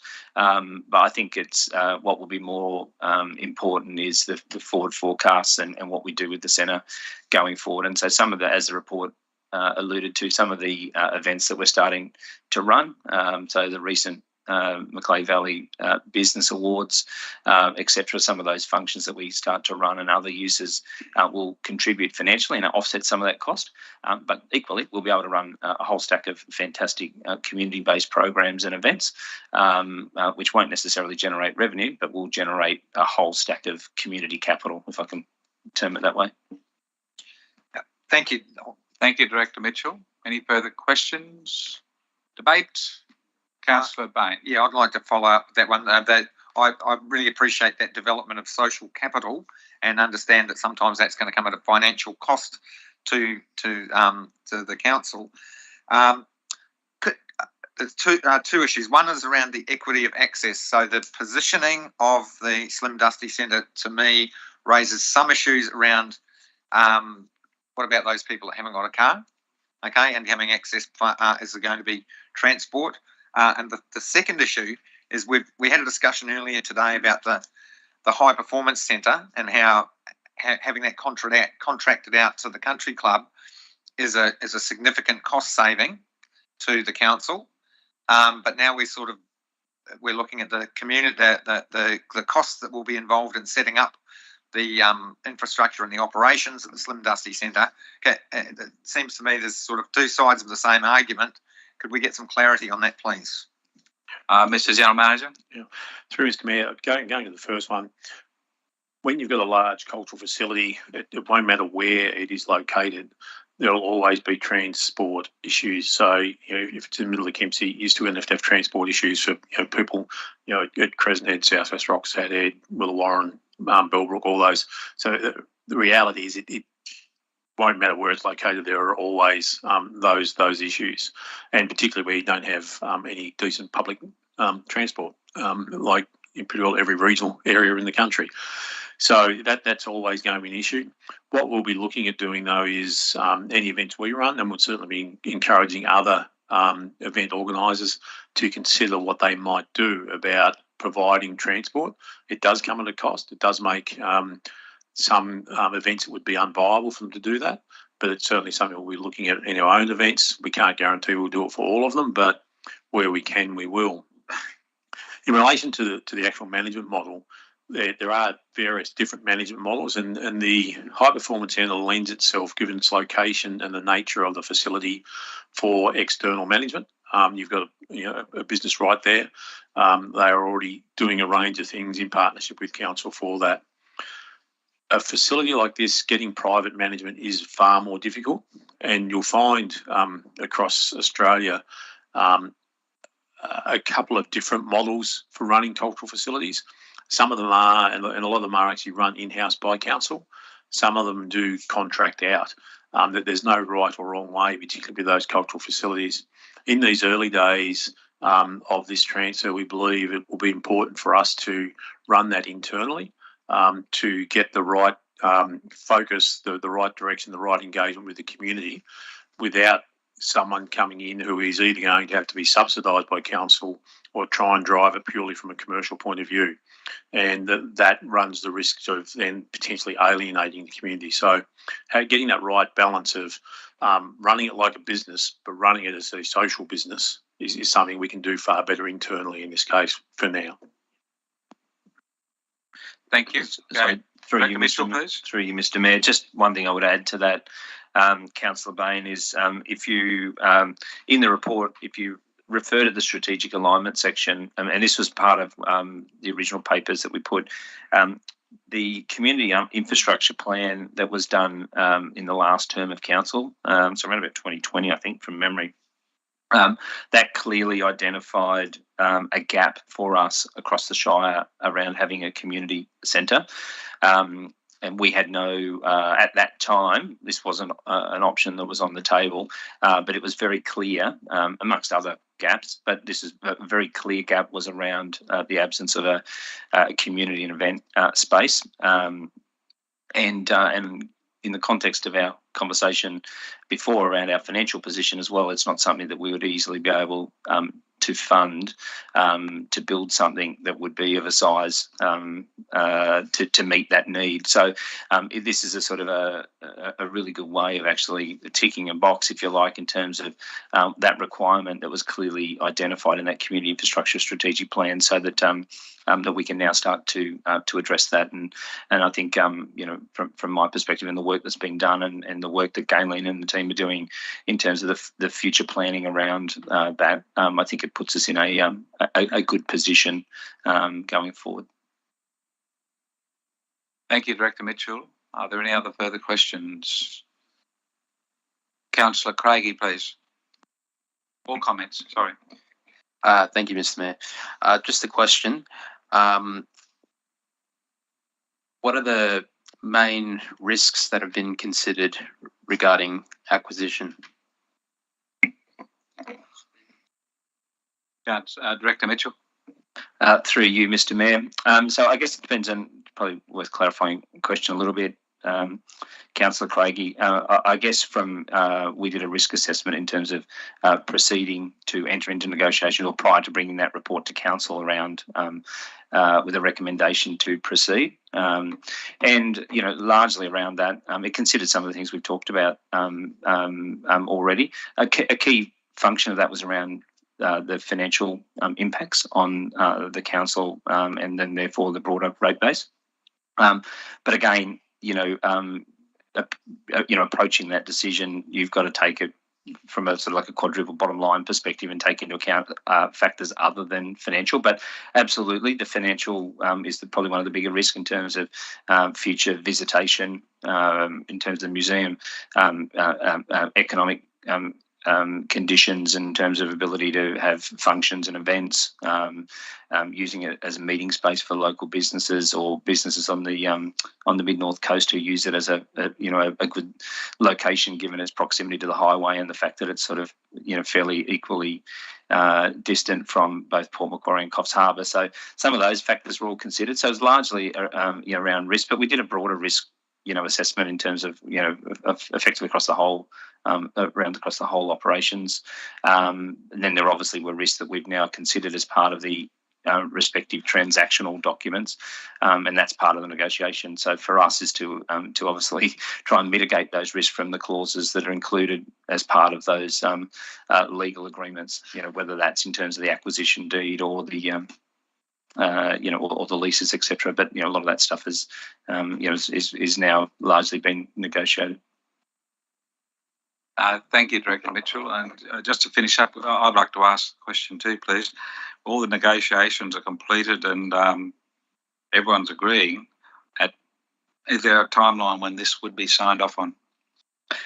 Through you, Mr. Mayor. Yep, I thought we'd have it done by now, to be honest. So now that we've got, we've narrowed down on in terms of how the model will best look, and assuming that council resolves in line with the recommendation, I would expect within, if not within the next month, within the next 2 months, that this would all be completed. Thank you very much. That's great news. Councillor Patterson, thank you for that, Councillor Ferguson, for notifying me. I didn't see you. Sorry, Councillor Patterson. Your turn. Thank you, Mr. Mayor. Being born and bred in Kempsey, over the years we've had different functions and events at the RSL club and a few of the high schools and stuff, you know, and I've always thought, well, are we ever going to have somewhere we can call a town hall or our town function centre or a place that we can call part of our where we go to celebrate in the Macleay? It's interesting that this came along by chance after other, like the RSL club, for instance, restricted its size, etc. And then we were looking for places to hold events. And then when this came along, I thought it was a fantastic opportunity for council to be involved, which is going to tick the boxes of the community strategic plan, like the GM said, the infrastructure plan, the economic development and tourism plan. But there's an extra bonus in this because we haven't had to build it, like Mr. Mitchell had described. We haven't had to pay for it, but we have an opportunity to turn this particular asset into a positive, like a neutral cost for the community. There is that opportunity, but we'll have a main positive reaction for the community, so it will deliver us a place that we can have events and that we can call pseudo a town hall for the Macleay, which we haven't had to build. Ideally, it wouldn't perfectly be in the exact right place, but then again, like as the general manager said, there's going to be transportation issues no matter where you actually had this centre. So yeah, look forward to all our fellow councillors supporting this. Thank you. Thank you, Councillor Patterson. Councillor Bain, you wish to speak forward? One more question. There's questions unlimited. Did council invest any money in the initial construction of the Slim Dusty buildings? We're just checking on that. Yeah, Council, I believe the roadworks in front were done by Kempsey Council. But yours, Mr. General Manager, any further? Yeah, there was some, but we'll take the amount on notice and come back to the councillors on that. Only the roadwork, I think. Yeah, you'll look into that. Thank you very much, Mr. General Manager. Any other questions or debate? If not, I will put the motion after asking the mover in reply. Councillor Wyatt? Yes, I'm happy to. I don't need to say anything else. Let's just support it. Right. Thank you much. So it's been... the debate's closed. I'll now put the motion that's in front of you. Any dissent on the motion? Declare it carried. Being aware of the time, it's 10 to 12, and I can't envisage we're going to complete all the agenda with in the next 40 minutes. So I'd ask someone to move procedurally, because it's required under our code of meeting practice, that we extend the meeting past 1 p.m. So do we have a mover? Councillor Bain, seconder Councillor Riddington. Any debate? No. I'll put the motion. Any dissent? I declare it carried. And we'll now move to item 9.6, which is the Sustainability and Resilience Strategy. The recommendation is on page 49, and it endorses putting the strategy on exhibition for a period of 28 days. and then we'll get a report on these submissions at the conclusion of that. That's what the recommendation basically suggests. Does someone wish to move that recommendation? And Councillor Riddington, thank you. Do we have a seconder? Councillor Bain. Councillor Riddington, do you wish to speak to it? Yes, please, briefly, Mr Mayor. Thank you. I commend this recommendation to Council. I think that the sustainability group in the Council have done a brilliant job, and this report will go out on public exhibition and it will come back for further conclusion after that period. But this is a great leap forward that we do have a sustainability and resilience strategy. I know that other members of Council really like to have wording on the environment, wording on different parts of sustainability, but that'll be up to us to contribute to the period of public engagement. But I really thank the Council for doing this. It is a giant leap forward, and I think all the community will welcome it and welcome the ability to contribute. Thank you. Thank you, Councillor Riddington. Any questions or debate? Councillor Wyatt, please, and then Councillor Freeman. I have some comments and some questions, but first, am I allowed to, can I please add a number 3 on that amendment? Or just, yeah. You could suggest it, or you could move an amendment and then the mover of the motion might accept it. So, yes, you can do that. Okay, something along the lines of, you can wordsmith this, please.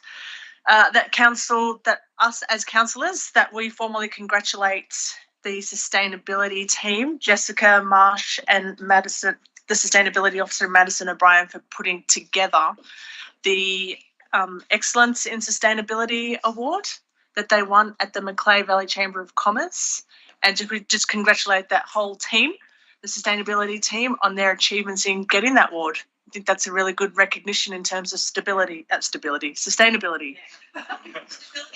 Yes, something along the lines of that councillors, us, that we formally acknowledge and congratulate the sustainability team, and in particular Jessica and Madison, in putting together their submission and getting the Excellence in Sustainability Award. And we also congratulate the sustainability team in general on their work and their achievements in getting that award.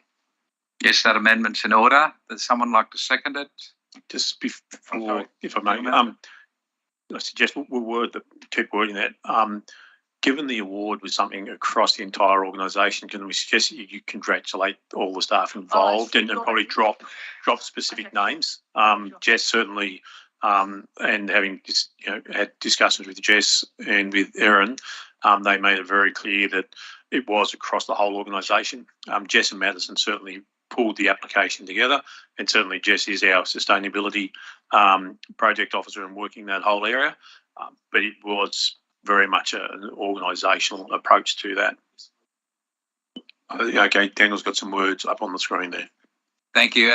That's an amendment. Do we have a seconder? And then I'll ask the mover.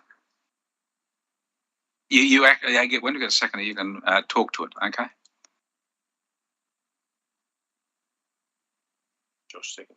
But seconded by Councillor Freeman. And you can talk to it now, and then we can ask the mover if she wishes to accept it. Sorry, I'm still, I have questions, but just in relation to this amendment. Yes, I'm happy. Yes, I'm happy with that. I only just took those names off the submission that I read through in the council papers the other day. So I didn't mean to not acknowledge the rest of the staff. Yes. That's right. You finished speaking, Councillor White, on that. You don't want to include any congratulations on this report. That's what you originally talked about. No, that's correct. I wanted to formally, Council won the Sustainability in Excellence Award the other night, and I'm just making the link, if it's appropriate in here. Okay, so thank you. Now, you were originally talking about thanking for the report as well, but if you don't wish to have that in there, that's fine. And I have some. The move. Sorry. Okay. Sorry, the So mover. guys- The mover. Do you wish to accept the amendment? Oh, I certainly do. Thank you very much, Mr. Mayor, and thank you, Councillor Wyatt, because I echo those statements wholeheartedly. Thank you. Thank you. And Councillor White, you had some other questions. Yes, I do. I just have some questions and a bit of a statement. Thank you. I loved your comments about other stuff with other councillors with wording. That would be me. I know. So the Office of Local Government and Adapt New South Wales contains a process list of how councils can prepare and respond to climate change, and it's around assessing risk, identifying options, funding and monitoring and evaluating. I can see a lot of actions in this plan around the intent on the words in the strategy that would be considered in a climate change action or adaptation plan, and I'm wondering why Kempsey Council has not taken steps to use the words climate action plan strategy. A neighbouring council to the north has even gone as far as to declare a climate emergency, and there are many councils around the state that have climate action plans. And also notice that council to the south have just undone their climate emergency. I also recall from the local government conference, if my memory serves me correct, is that we had a presentation there, and the councillor from the was from Newcastle said that local governments, so councils in our own right, we can meet the zero emissions targets for Australia without the federal government having to do a lot. So clearly there is a big role and responsibility for us. And the IPCC Climate Change Report of 2022, which is prepared by 270 authors, 67 countries, with the support of thousands of scientists with professional qualifications, not just Facebook keyboard warriors rather. And again, in local government conference, the session on climate change, I talked about moving on and leaving those deniers aside. And in my opinion, council should be leading and being strong on the wording to facilitate an uptake in the acceptance, or at least the tolerance for climate change. Does Kempsey the Shire consider the sustainability and resilience strategy to be our Shire's plan to manage, adapt and prepare for climate change? And has any other council group before us considered a climate action plan or put forward any motion around climate emergency? So there's three questions there, I guess. Mr. General Manager. Okay, thank you, Mr. Mayor. I'll try and answer those. Yeah. And I'll thank Jess Marsh for these notes that I'll be referring to. The sustainability and resilience strategy is a broader approach to achieving the outcomes than a standalone climate change action plan or strategy. So we're trying to make it a little bit broader than just that. Council committed to developing the sustainability and resilience strategy along with the action plan to guide the implementation, what was reflected in the 2021-22 operational plan. So the previous council, answering your last question first, I guess the previous council actually made the commitment to do this. So this council is now coming in where we've finally got the detail and getting it out on exhibition, and the next council will be the ones that will actually adopt it. So it's a rather interesting moment given our circumstances. Climate change specifically is listed as a key focus area under the environment theme, and their associated actions related specifically to climate change. So council has made a very clear statement in relation to that. This is a strategy for council and the community, and it incorporates actions to improve the leadership by council, also improve our understanding and capacity building in the community around those issues, and that helps, I guess, at a community level to tackle the issues of climate change. Using the terminology climate change action plan or climate change strategy narrows the focus specifically on that, where working towards a sustainability and resilience community encourages individuals to make changes in their own homes and lives and save money and contribute to environmental sustainability more broadly.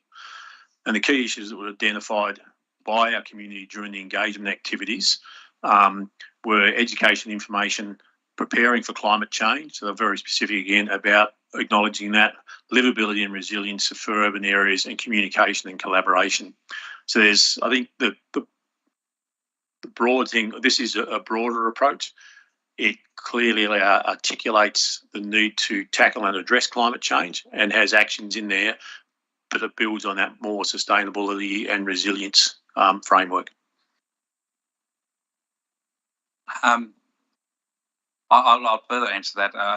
On the previous council, I moved a declaration of climate emergency on the 16th of April 2019, and it lapsed because there was no seconder.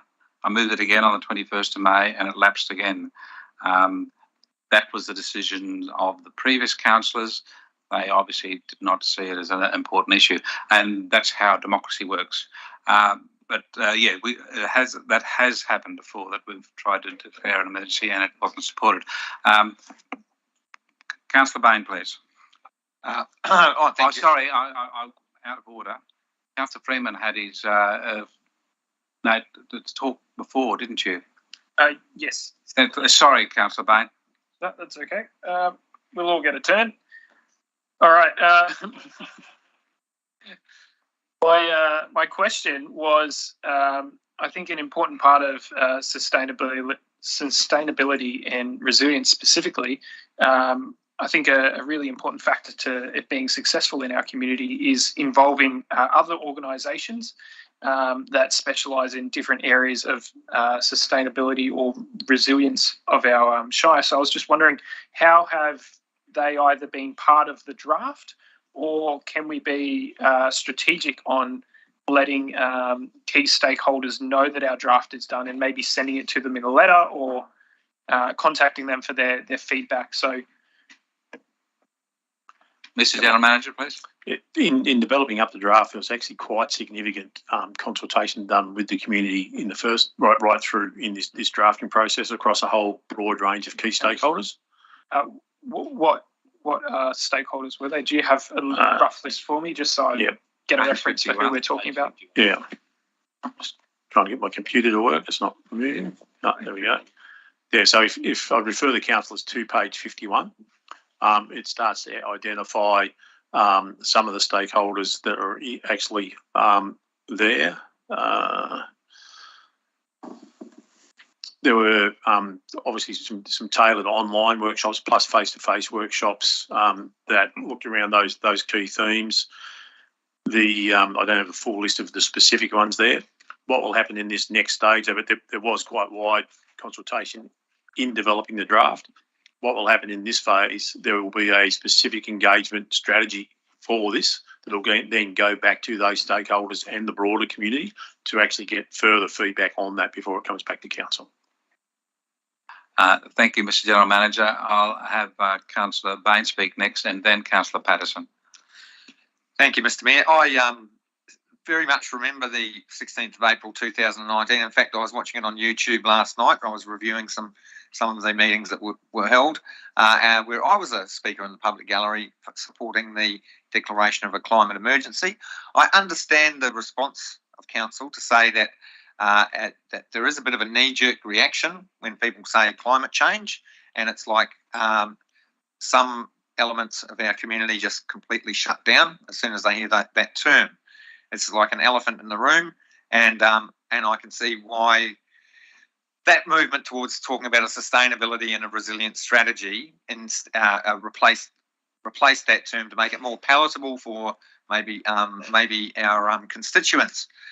Possibly we've moved on since 2019, and I think I brought a notice of motion earlier before we went to the local government conference, in fact, talking about our risk assessment around litigation on approving DAs in areas that can be impacted by rising sea levels. I didn't use the term climate change. I purposely didn't use the term climate change. But that, and the response to that was that we are safe from litigation around the good faith defence in the Land and Environment Court. At the local government conference, please bear with me, there is a point here. The local government conference, they said the IPCC reports were making that good faith defence less and less viable. I really do think that our council needs to discuss climate emergency. We need to discuss climate change, but I'm not saying this is the venue for it right now. And where we're at with this sustainability and resilience strategy is a really, really hugely excellent move. It's everything there in effect, but not in name. But I think we do need to have this discussion, maybe offline, in a briefing or one of our meetings at some point. I think it's a very important conversation to have. Thank you very much. Thank you, Councillor Bain. Councillor Patterson, please. Thank you, Mr. Mayor. I was going to call a point of order, but I find it hard to do when I'm not at the meeting in person. But just in relation to your statement that the previous council, which I was a member of, said it was not important. I resent that. The previous council made a decision based on that it wasn't appropriate at the time. So unfortunately that time's lapsed. I do see a sustainability and resilience strategy being the number one thing, which I look forward to all the councillors supporting this motion. But I just would like, I would like that comment to be taken back, because that was not what the actual fact of that meeting was. Thank you. Thank you, Councillor Patterson, and I apologise if I offended you in any way. The bottom line is no one supported the motion at the time, and that's the fact of the matter. It's in the minutes. But yeah, I offended you. I'm sorry. I didn't mean to. Do we have any other debate, please? Councillor Wyatt? Oh, sorry, well, not a debate. I put that motion up before. There's two words that I wanted that aren't actually in there. Is that okay? Can I add you them now? You can add to it. Yeah, which is I just wanted to not just for their award, but also their work and achievements in sustainability. So the award plus their work and achievements. Yeah. Councillor Britting, can you accept that? Yes, thank you very much. Thank you, Councillor Wyatt. Right, if there's no further debate, I'll ask Councillor Brittington if she wishes to close debate. No, thank you, Mr. Mayor. I think we've covered it very well. Thank you very much. I'll then put the motion. Is there any dissent on the motion?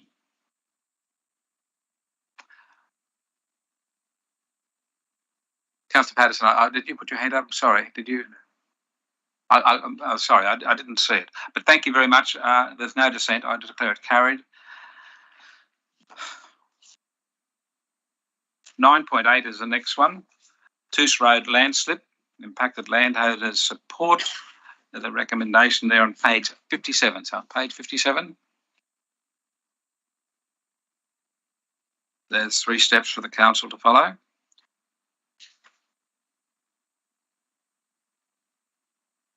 Would someone like to move the recommendation? Councillor Freeman. Seconder, please. Councillor Riddington.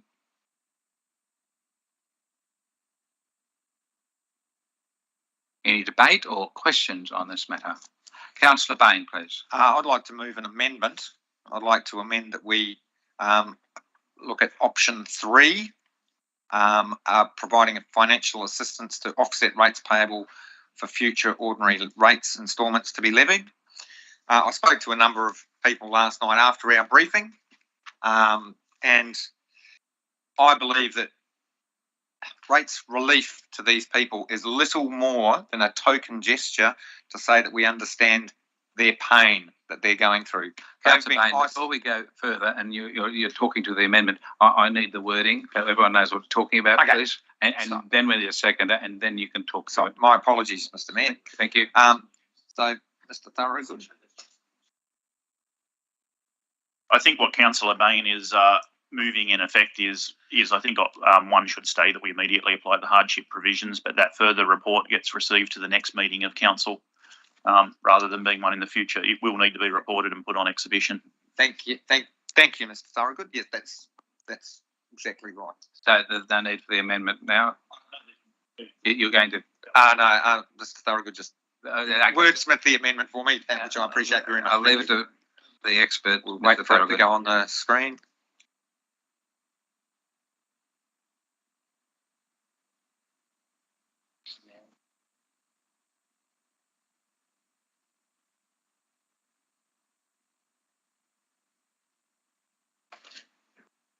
Point 3.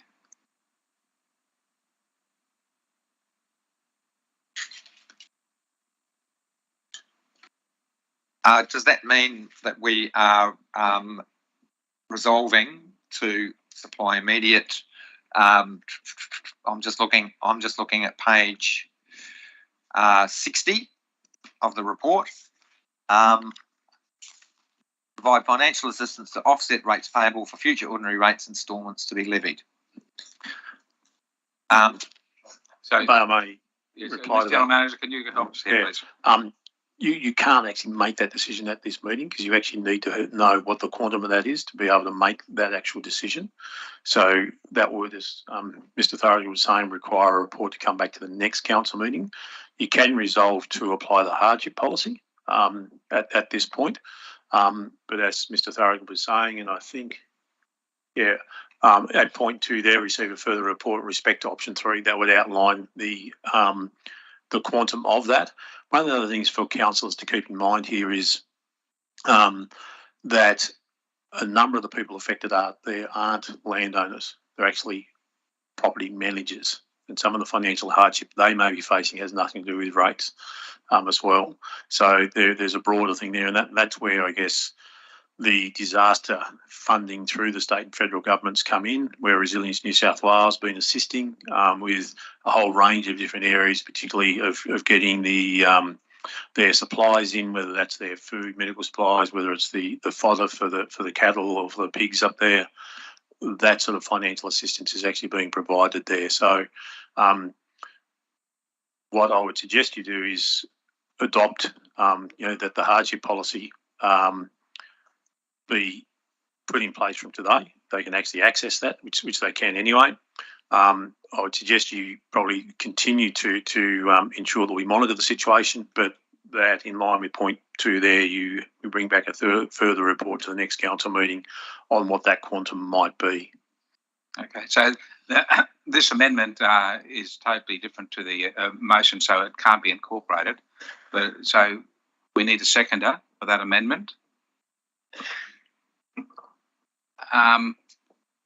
Councillor Craigie. Yeah, thank you. So can I speak to that amendment? Just before you speak, I'll ask for more advice. Okay.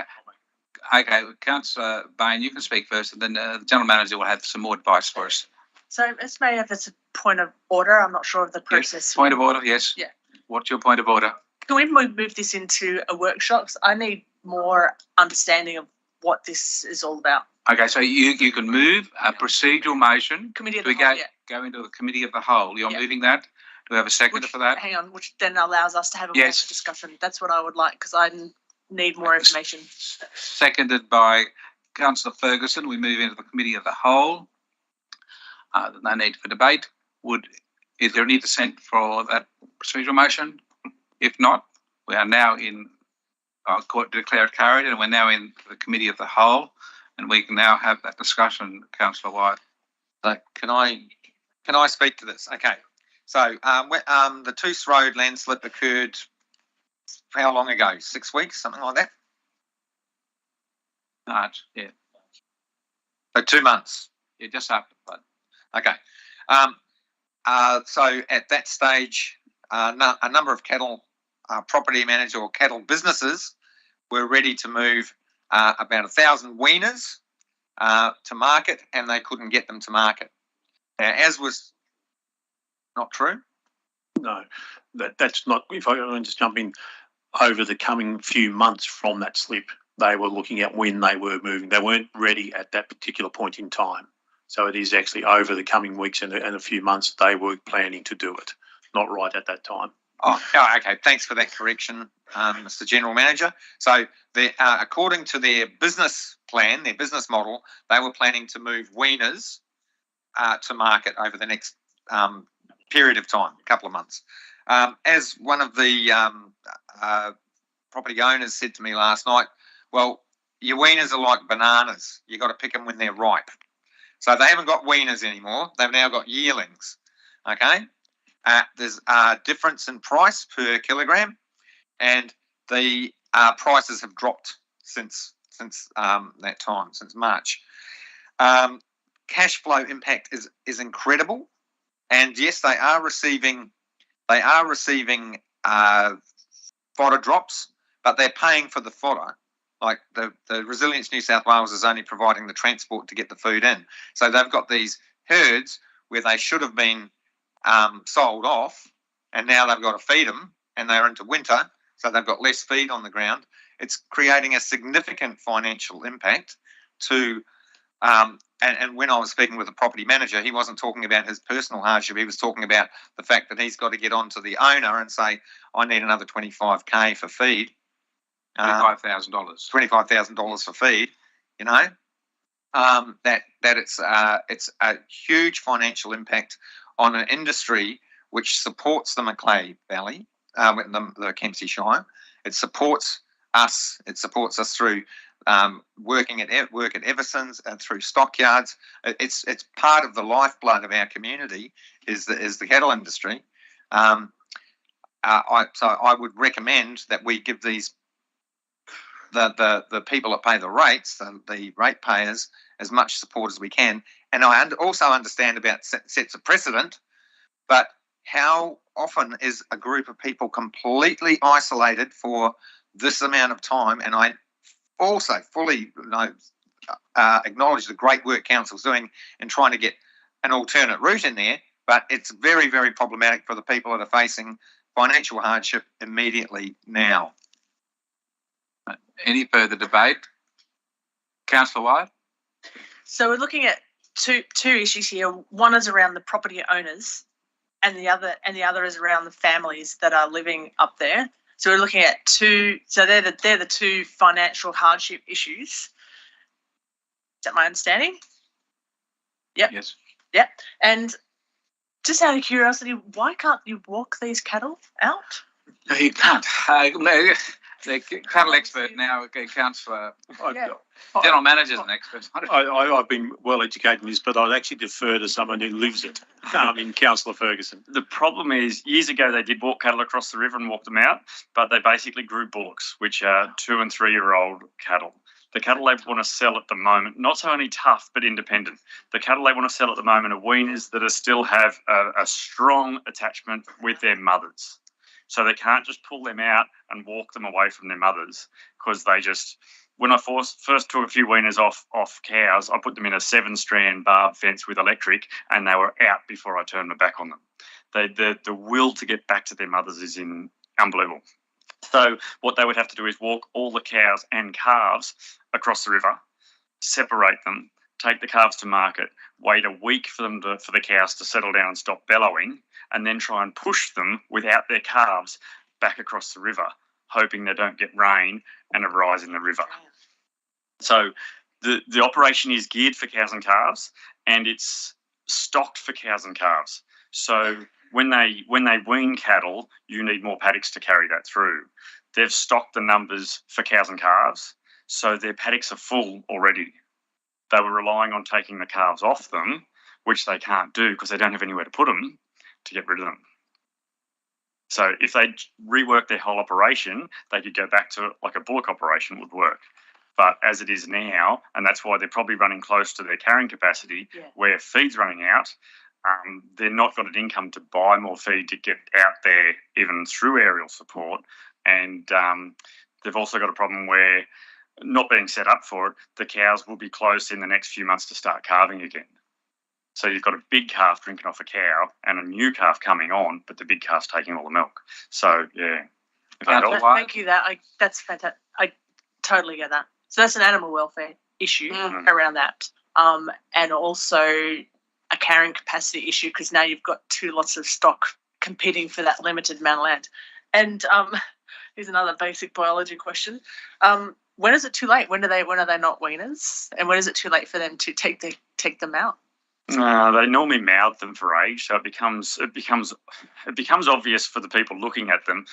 You can tell when a calf has come off a cow that it's young and sappy looking.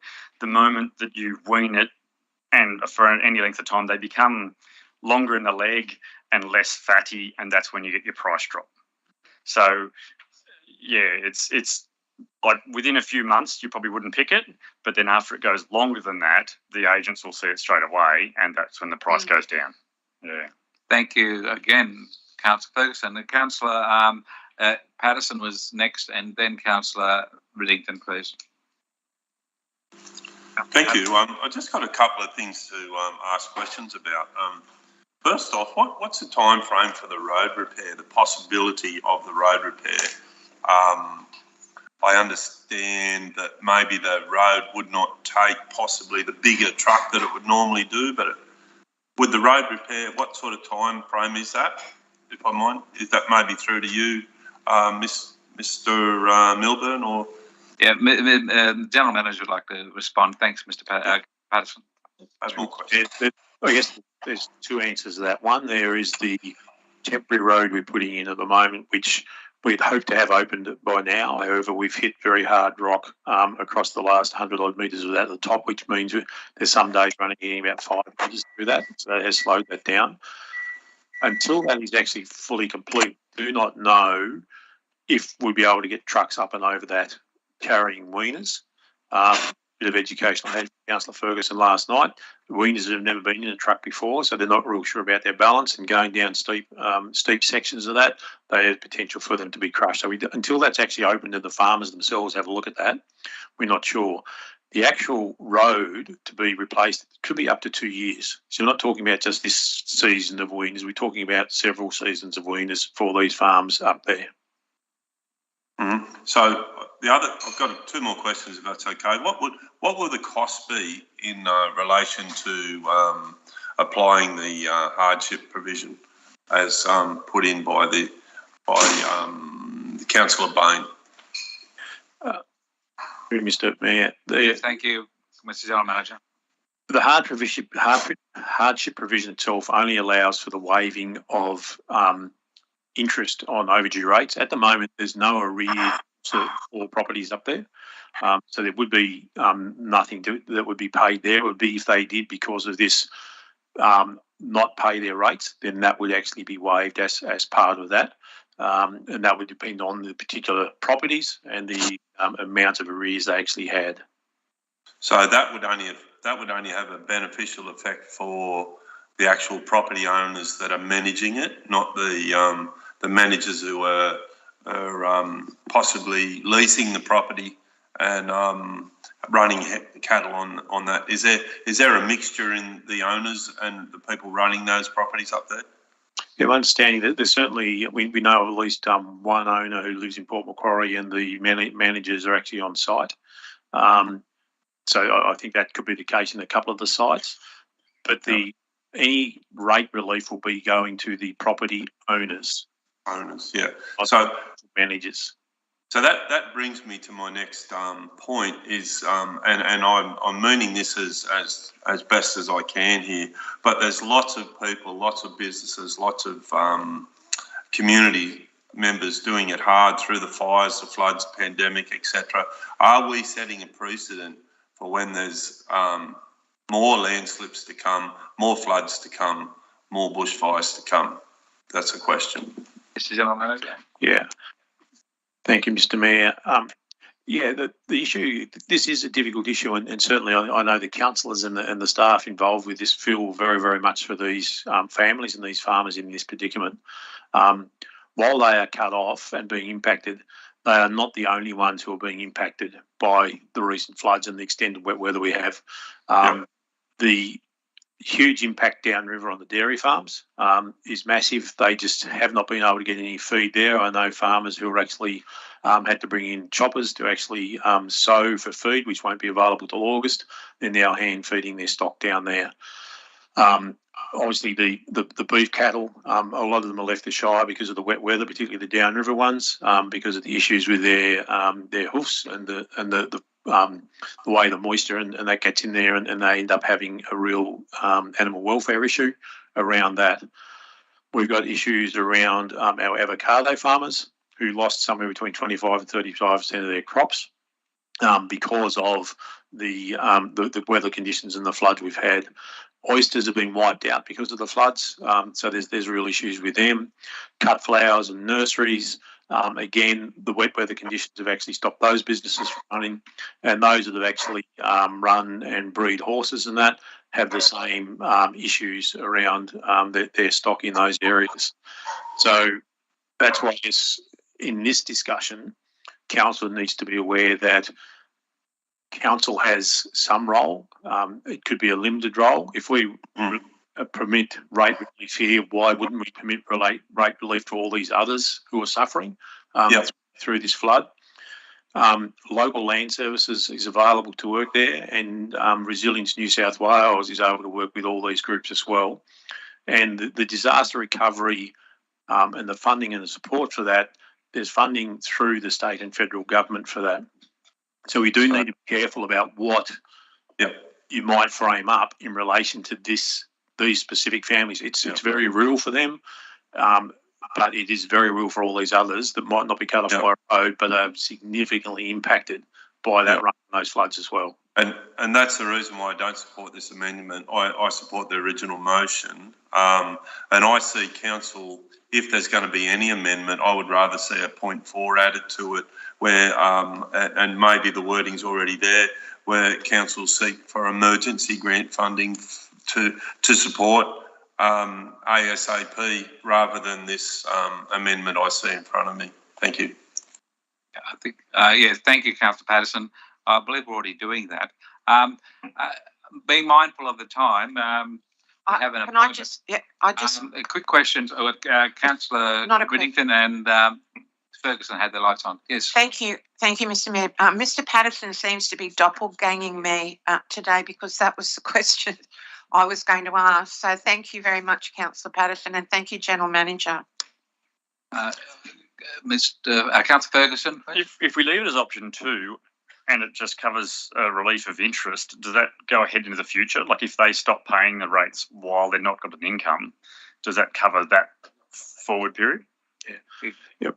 Mr. General Manager, please. What we need to do is actually say that if they stop paying the rates, we will not cover that for whether it's 12 months or 2 years until the road reopens and they would still then pay that once they get an income going again. Like they still owe the capital, but they would get no penalty for having the capital owing. Correct. Right. Thank you for that. And being mindful of the time, and we have an appointment across the road. I'm adjourning for lunch, and we're back at 15:15. At 15:15 and 30:30. And Councillor Patterson, we will telephone you when we're coming back online. That's okay with you? You've got lunch already. Well done. Oh, Anthony,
Good afternoon, everyone, and welcome back to our council meeting.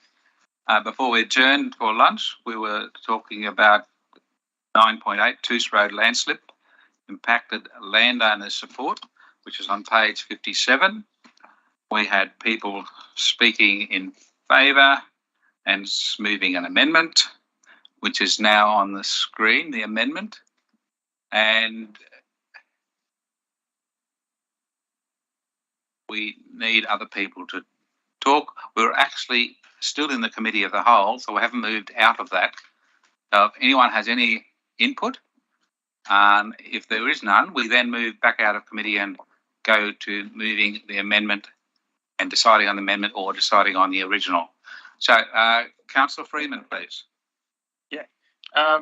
On this topic, from what I'm seeing, there's kind of there's the practical issue. There's the practical effect of cash flow with these businesses that are cut off, and the fact that they don't.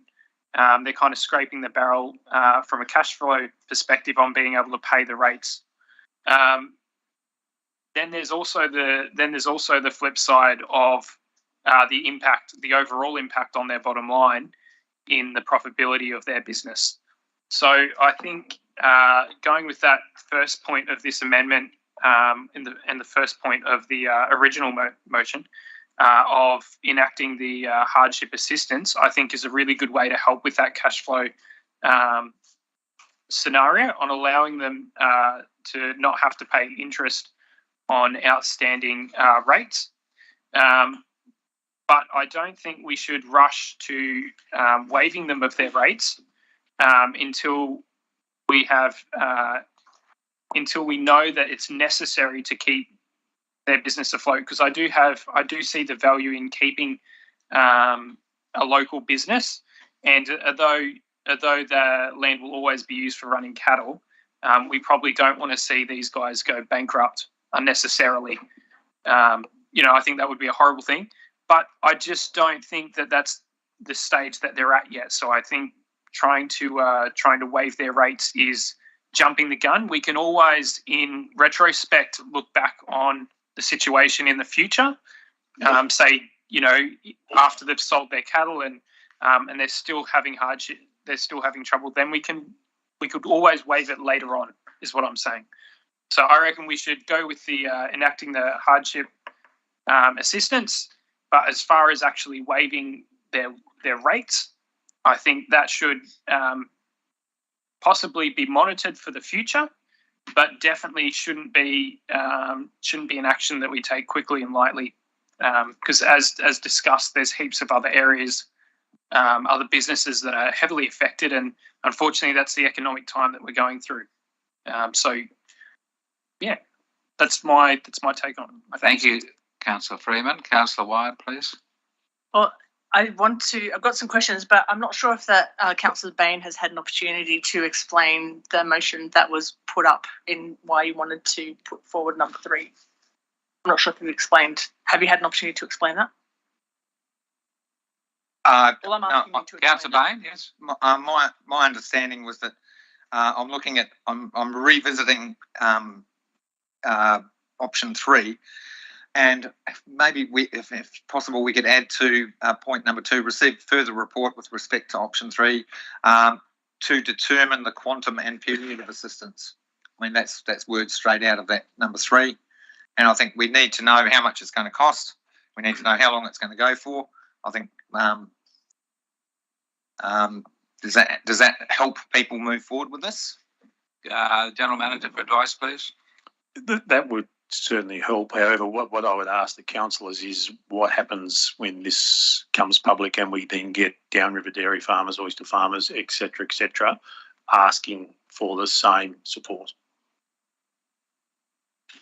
Yeah. That's what you're opening up by accident. We all know these businesses are Councillor next. Very difficult situation because of the road being cut off.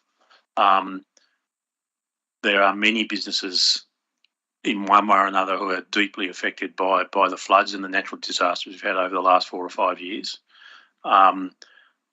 These businesses planned for a certain level of that.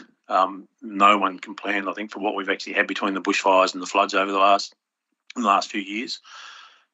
But there has to be some consideration of at what level do ratepayers subsidise private businesses, which is what you're asking the ratepayers to actually do, is to actually subsidise private businesses. And once you open this door, you will not close it. Thank you. Councillor Patterson, please. Thank you. I'm staying with the recommendation that Council 1, 2 and 3. My fellow councillors, we need to listen to the council on this. This is a qualified recommendation. This is not something that is going to leave any sort of negative impact on our council moving into the future. The recommendation states apply the provision of hardship assistance for natural disasters, etc. under Toose Road, monitor the situations outlined, report prior to further consideration, potential financial assistance, etc. 3, receive a further report with respect to point 2 by December. That the recommendation does what this job requires. This is a recommendation that we need to support, not the amendment. Thank you. Thank you. Councillor White, please. Just 3 quick questions. Do they also pay local land services rates, LLS rates for rural properties? Yeah. And are they also looking at applying exemptions under those clauses? Do we know? Through Mr Mayor, or is LLS looking? as far as I know, they're working with LLS, and they're certainly open to a whole range of the disaster funding as businesses through the grant process, and there have been state and even our staff who were able to assist them with putting those grant applications in. There's clearly a process they actually have to go through with that. So that they are in that situation. Probably a comment I'm omitted to say just previously as well was when we had the bushfires, we didn't waive rates for anyone after the bushfires, as an example. Mm-hmm. And then just other 2 questions is before we've got property managers, owners and families up there that are either managers or renters. So there's 2 sets of issues there. What financial assistance, what assistance are the property owners getting right now, and B, what is the assistance that the people living on those properties are getting right now? Through you, Mr Mayor, I don't have the details of that, but I know the Resilience New South Wales and our resilience officers have been working with those families, directing them to all the different grants that they're actually after, and I'm working quite closely with them. Each case is quite unique. And obviously, I'm not privileged to what that information is, and it actually goes back to a comment Councillor Freeman made as well. We are not sure whether they are having cash flow issues or not.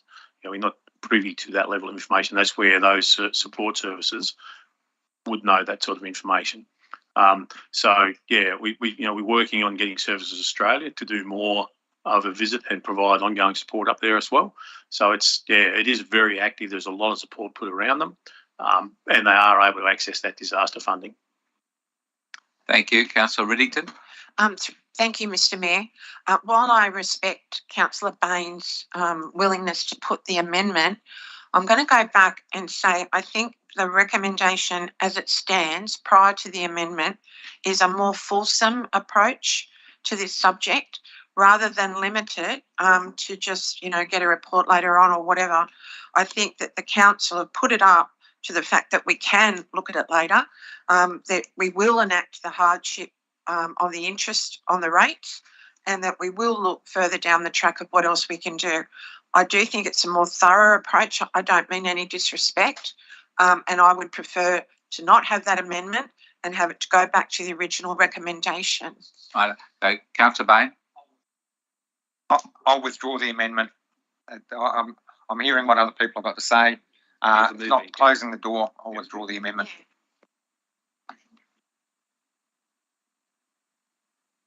Okay, so because you've withdrawn it, Councillor Bain, we go back to the original motion as moved by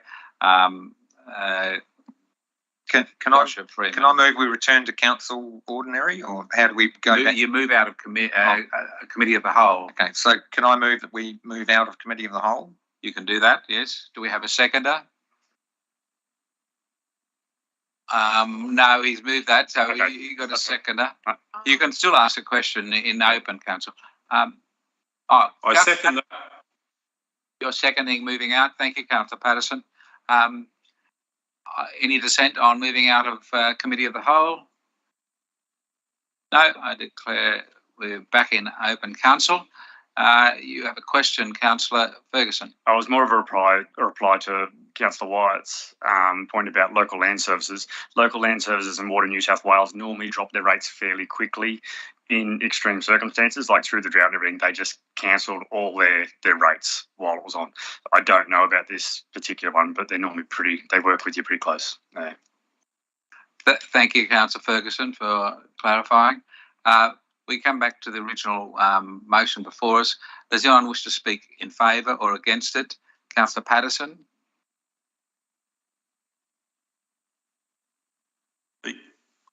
He disappeared.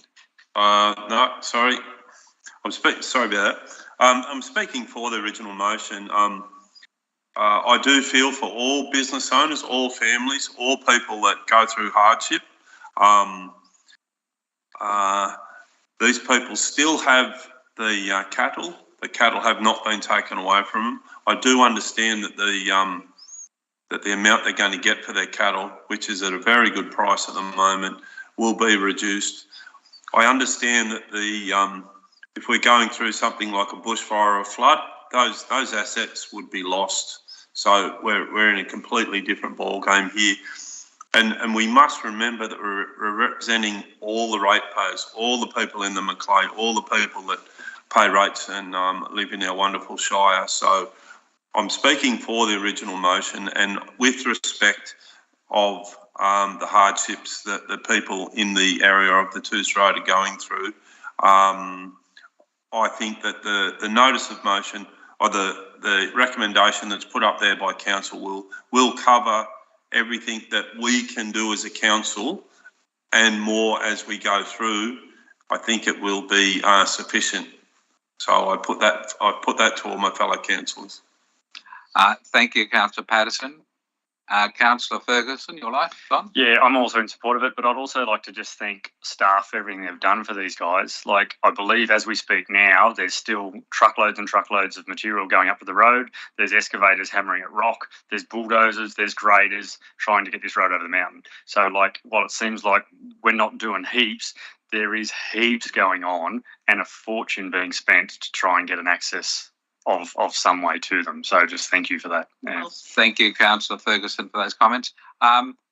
If no other lights, as Councillor Freeman, you're the mover. Would you like to speak to your motion before we put it? Yeah, well, I'm still in support of it, and I think that we've had a pretty good discussion on a lot of the important points. So I just put it to you guys to make the right decision. We'll now vote on 9.8. The recommendations are before you. Is there any dissent? No dissent. I declare it carried. We now move on to 9.12. Is Trial by Jail Access Road, and Councillor White is leaving the room for this time. Would I be able to make a comment while Councillor White leaves the room? You want to make a comment on her leaving? No, just while she's leaving the room. This is something that we haven't spoken about. This is another reminder for all our community to buy local. These beasts that our local people grow to sell in our markets, vegetables, etc. Helped out by everyone in the Shire by buying local. Thank you. Thank you, Councillor Patterson. We now come to 9.12, Trial by Jail Access Road, inclusion into Arakoon National Park. It had to be withdrawn from the consensus motion. And there's the recommendation. I would like a mover, if possible, and a seconder. Move Councillor Freeman. Seconder, please. Councillor Craigie.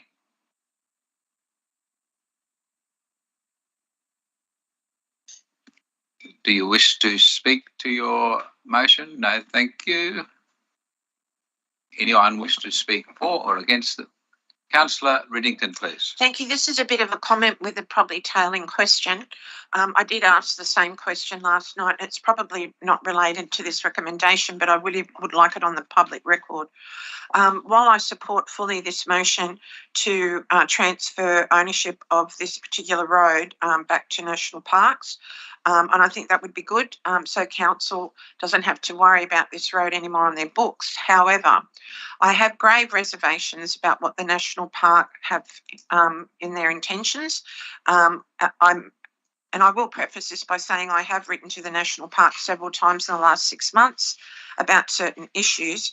I'd also like to ask the General Manager about the bottom end of Cardwell Street, because this road will go from the depot all around to Arakoon, and hopefully we'll get the boat ramp included, and that's great in the recommendation.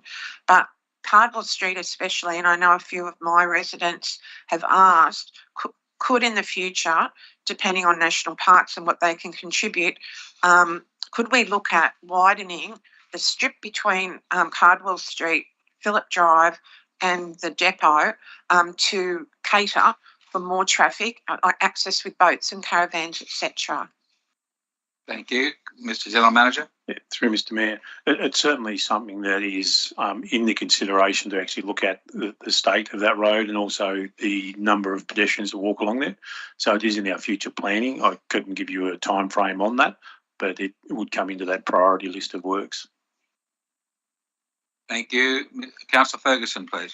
Yeah, I just always have concerns giving an access like that to National Parks and Wildlife Service. You know, in the future, if they did decide to charge entry or something, we lose all control over it. But just wondering, what sort of money are we saving by giving that road over? Is it a huge cost saving? Councillor, Mr General Manager, please. Yeah, it's only I'd say a relatively short section of road. Yeah, so you know, you're talking about a kilometre road, so there's not a lot of maintenance. There's not going to be a lot come off our books in terms of depreciation and that. I think what the handover does, it allows national parks to actually manage their area without basically right through the middle of it is a public road reserve, which really restricts their potential to develop that park. They will obviously never deny access to the community. And I think as was mentioned last night, the only park we were aware of in New South Wales is Royal National Park, where there's an entry fee. And so I couldn't, and there's certainly never been any discussion about any sort of entry fees or anything to get into that park either. But it would allow them to effectively manage it. At this point, the boat ramp is still council's, so we still need access in there anyway. Thank you very much, Mr General Manager. No more questions. Councillor Freeman, please. You're talking to your a question. Question. Thanks. So, is there potential? Because I know that doing land swaps with National Park is something that we do to practically, move ownership of land around where it's practical. Is there any ability for us to use this as a bit of a bargaining chip for potentially any land that in the near future we may need to trade with national parks? Is there potential for that? Mr General Manager, please. Through Mr Mayor, in relation to this piece of road, the national parks have come to us and actually asked us for us because they're right in the middle of doing their master planning for it. I think acting in good faith here wouldn't hold it as a bargaining chip. What we're doing with this next report with a swap of land and that doesn't happen that often. It's not something that's a regular occurrence where we've got to provide a bit of land to take a bit of national park. It's pretty rare, so you could end up sitting on this for a very, very long time. This allows them to get on with their work and enhancing it and fixing the place up. So, yeah, I'd be very hesitant to go down that sort of a road. We got that one. Thank you very much, Mr General Manager. Is there any further debate?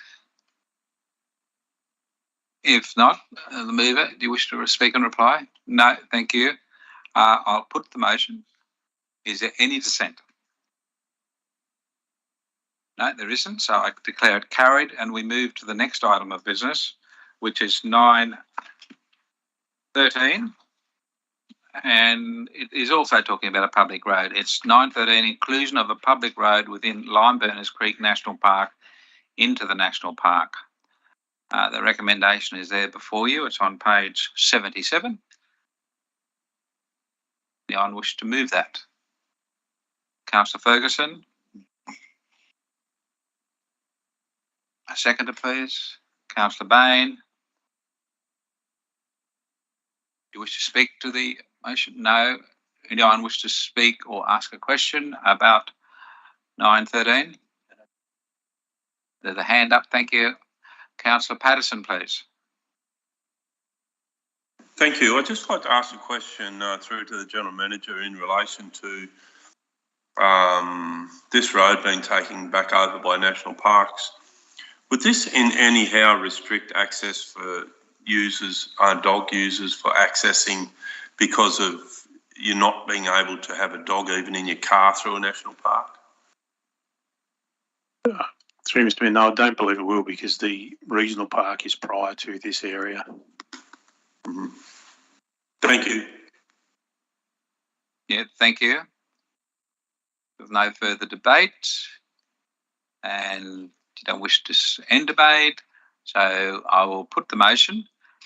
Is there any dissent to the recommendation? I declare it carried. And we can ask for Councillor White to come back now from where she is. Can you see if Alex is there?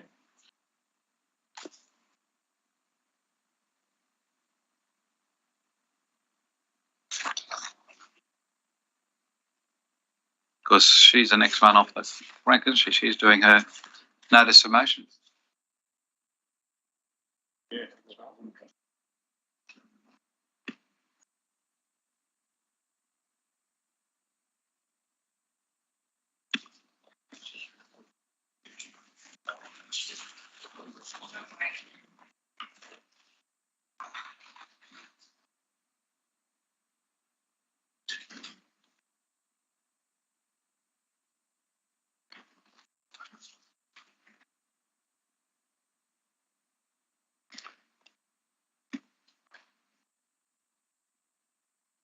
Welcome back, Councillor White.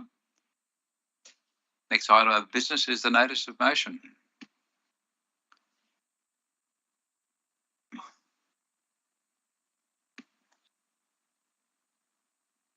So it's on page 87. Before that, may I just ask a clarification question just about process? Sure. Just been asked that the questions on notice, we're not allowed to discuss those, are we? How can we discuss them in this process? Can we put a motion, or is there a way to bring that so that we discuss? You mean discussing the answers or the questions? Yeah, or getting more clarification, or is there a code of meeting practice where we're allowed to talk about those? Mr. General Manager, please. Yes, through Mr. Mayor, a couple of ways councillors can do that. The questions on notice the way they are, and under the code of meeting practice, currently they're there, they're provided, they're adopted, the answers are there, and they're included in the minutes. If you wish further discussion on those, depending on what arena you want that in, there's a couple of ways to do it. You can bring a notice of motion in relation to those and ask, and that way that sort of thing would be debated. Or you can ask in one of our briefings, or just general conversations and emails to myself or to the relevant directors. So am I allowed to bring a notice of motion now, or do I have to wait till next meeting? Next meeting. Okay. Isn't it? Okay, right.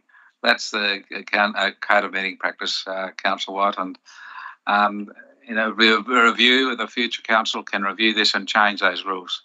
But at the moment, we've got to stick with the rules that are there. So we'll move on to your notice of motion, please, on Dhungutti Language. You would like to move that? And then we need a seconder, and then you can speak to it. So moved, Councillor White, seconded.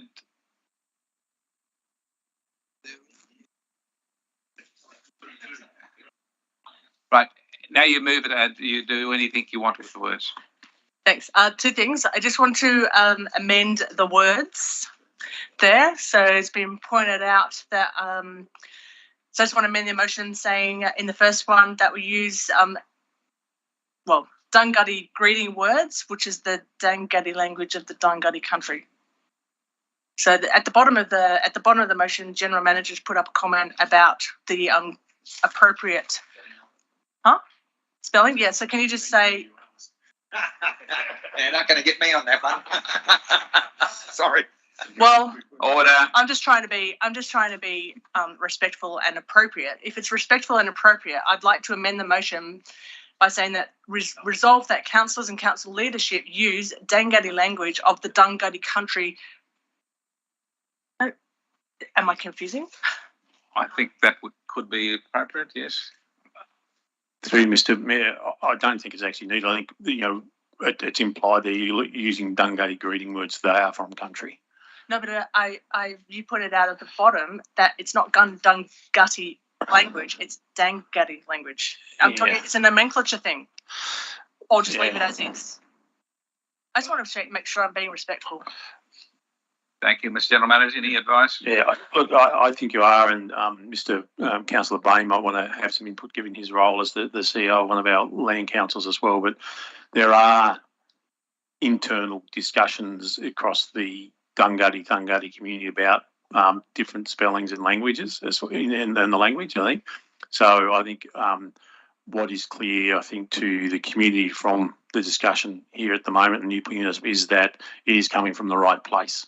And I think that's what matters. Okay, thank you. And my second amendment then, my second one is 6, collaborate with the primary schools in the Kempsey Shire area and Macleay Valley coast. So just again, a nomenclature issue is that it's Kempsey Shire, and can you just say Macleay Valley coast or Macleay Valley and coast? Or it's the same area, is it? Just say Kempsey Shire. That's the whole Shire. Yeah. Thank you. Now can I talk about my motion? You now speak to your motion. Okay. We've got it right. And your time starts now. Okay, thanks. Yeah. So I went to the Stolen Generation event and I gave a speech there on behalf of myself, but also for council and the delegate children that were there. And they sang, traditional like nursery rhymes, like Twinkle Twinkle Little Star in language. And their teacher, I think her name was Vicky Taylor, perhaps, just these kids learning language. And she was really so passionate about the Dalais. Is that the Dalais? Yeah. And their language. And then we had the reconciliation action plan celebration here and the same thing. We had the children come in and talk.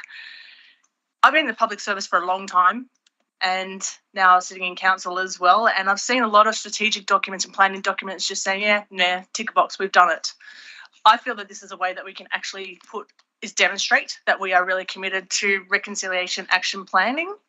I mean, we're really committed to it and we're really committed to acknowledging the land, that we are acknowledging the language. And I feel that it will be a really good step if we can just incorporate some words. If we want to, you don't have to, but if we can incorporate some words in our acknowledgements, just in our general meetings, just general words.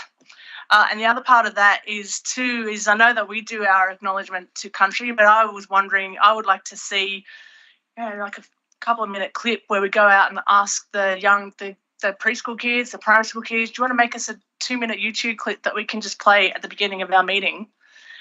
And the other thing I was thinking is look at this building. I mean, look at this room. There is no apart from the flags, there is no reconciliation stuff in this building. There's no art here. There's no smoking ceremony. There's nothing here to welcome us and to make us culturally safe. Because cultural safety is about Aboriginal people feeling safe, but it's also about us. And so I would just like to hope that you support this, and it's up to us if you really want to have learn some words. But I would like to, and I have had a discussion with the teacher on the day. I said, would you mind if I put something up? Would you come along? And I think it would be great to have the kids here, teach us some words, have some afternoon tea, bring them into council. So I hope that you support my recommendation. Thank you, Councillor White. Mr. General Manager, did you wish to make a comment? Just to clarify, I think what Councillor White meant was within this room, not within the building, because if you go through, because as soon as you come through the entrance, there's the welcome and everything downstairs, and that. So I just wanted to, I thought that's what you meant. Okay, do we have any speakers for or against? Councillor Bain, please, followed by Councillor Ferguson. Yeah, I'd like to speak in support of the motion. And in discussing about spelling, I think it's very, very clear that you can't spell a word incorrectly out of a spoken language that was never written. Yeah, there is pronunciation differences. There is pronunciation differences. For example, Dhungutti, Dhungutti, but those refer to kind of different clan groups within the one mob. So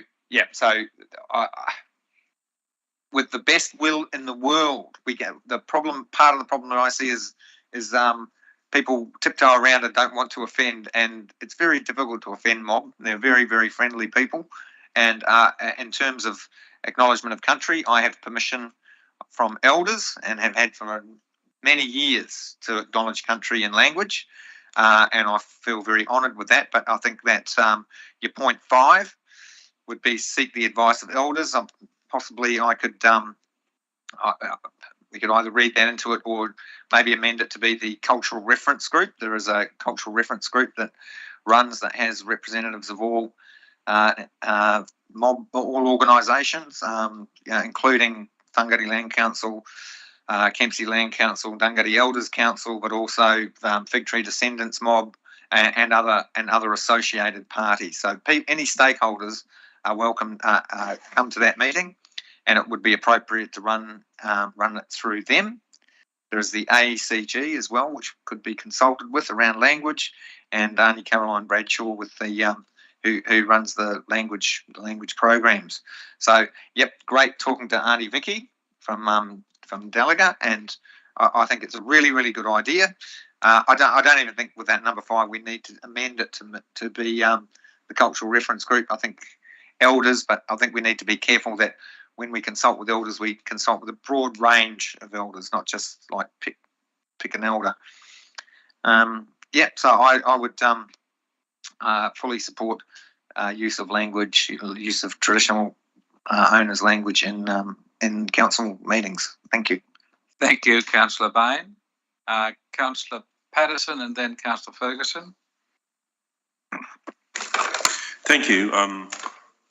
I do support the notice of motion by Councillor White. A couple of questions. First one through to the General Manager.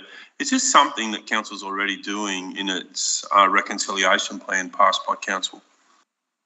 Mr. General Manager. Through Mr. Mayor, this, I guess, the short answer is yes. These are the sorts of things we'd be looking at putting in place from the reconciliation plan. I guess this just spells out some more specific detail about how we might go about doing that. And while I'm talking at the moment just in relation to point 5, the seek the advice of the elders, one of our main areas that we actually do that, it's exactly as Councillor Blaine said, we actually participate in the cultural reference group. We'd be taking it to there to actually ask their advice on that.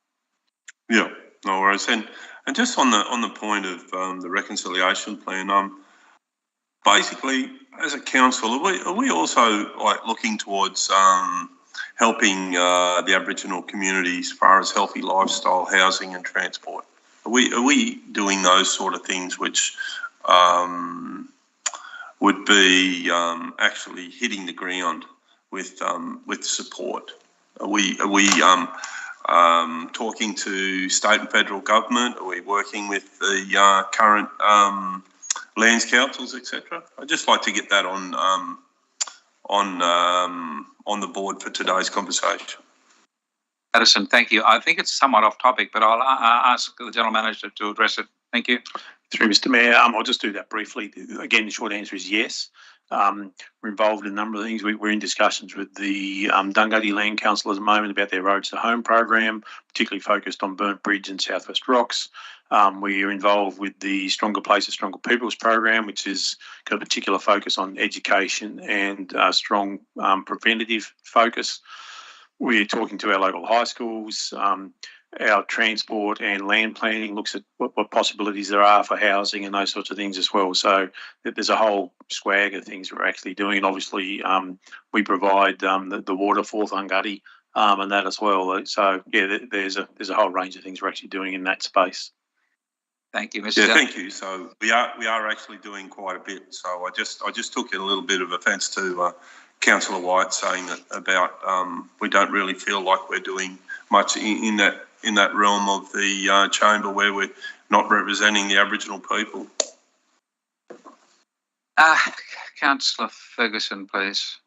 Yeah, I think Councillor Bain pretty much covered it. I'm in support of it, but I think point 5 is very important. But we've also got Councillor Craigie here as well, who would be a wealth of information that we could use directly as well. I might know a bit about cows, but he's probably knows a lot about this as well.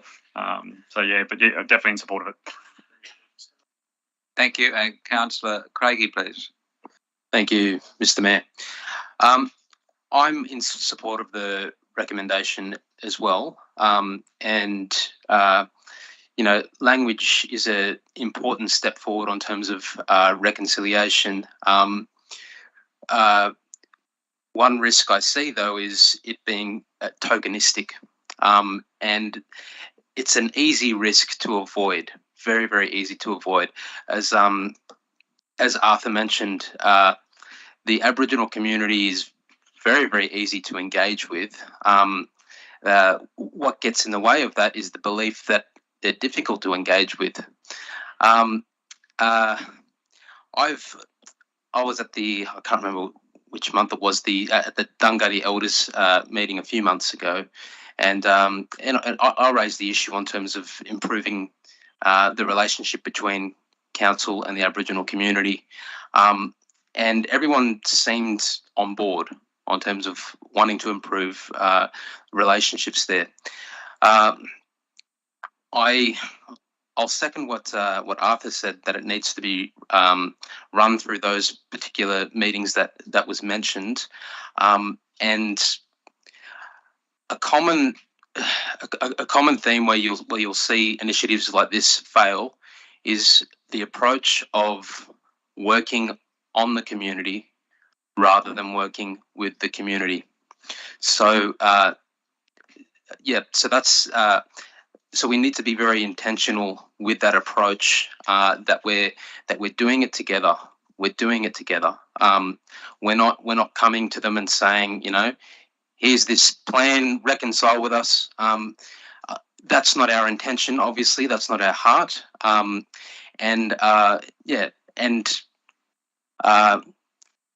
Just to comment on what we're saying about the spelling of things and not wanting to offend, that is another thing that gets in the way of engaging with Aboriginal community.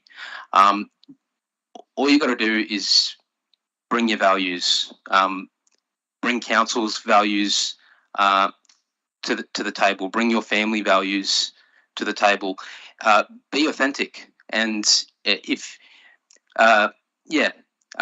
Aboriginal people are very perceptive on terms of whether someone's fair income or not.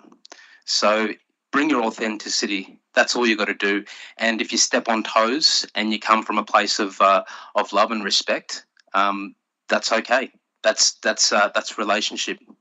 And and relationship is the goal of the Reconciliation Action Plan. So I support this recommendation. Thank you, Councillor Craigie. Well done. Do we have anyone else wishing to speak? If not, I'd ask the mover, Councillor White, if she would like to reply. Yeah, thank you for that. My intent is 100% authentic. Standing there with like 500 people, I gave a talk. If you want, check out my Facebook page. It's on there. I talked about from my perspective and 100% authentic. One of my amazing experiences when we're talking about, an unwillingness or, trying not to offend is I was at a Stolen Generation event a couple of years ago in a government uniform, watching the train of those people leaving and the Stolen Generation there. It was so real and confronting. I thought, oh my goodness. So I guess that's coming from that perspective, as I've been a public servant all my life, but totally agree being authentic, and that's where it was coming from. I saw these kids, they were in front of me. I was told, use the language, but I think I just want to make sure I'm using the right language, and I'd really like these kids to teach me their language. So that's where it was coming from. Thanks. I support it. Thank you. The meeting now has to make a decision whether you support or not support the notice of motion. I'll ask for any dissent. There's no dissent. I declare it carried unanimously. And that's the closure of open council. We need a motion to go into confidential. Move Councillor Bain.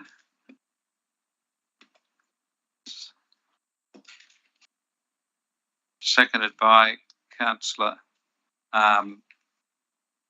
Whittington.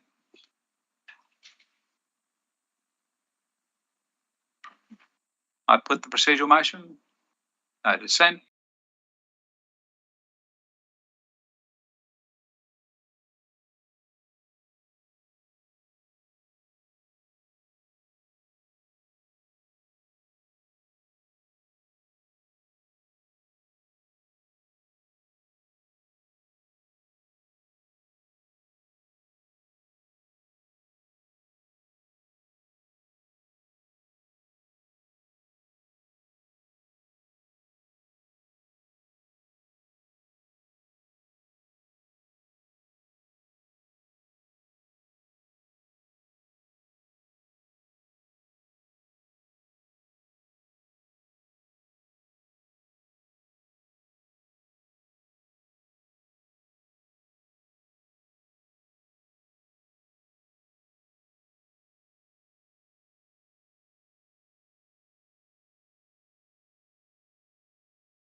resolutions that Council took while in closed session were in relation to item 11.1 legal matters, the Council receive and note the report.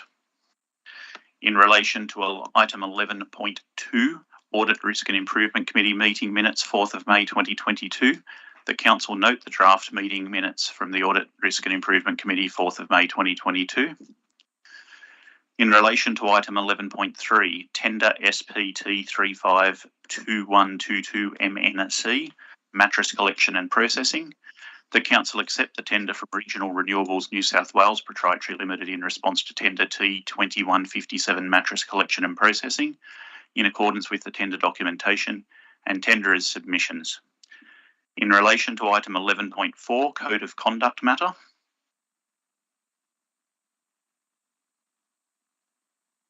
the Council acknowledged that this was a difficult time for former councillors, the former mayor and staff, and 2, formally censure Councillor Horville in writing for misconduct as per section 440G of the Local Government Act 1993 on the grounds identified as findings 1 to 4 in the report as detailed below.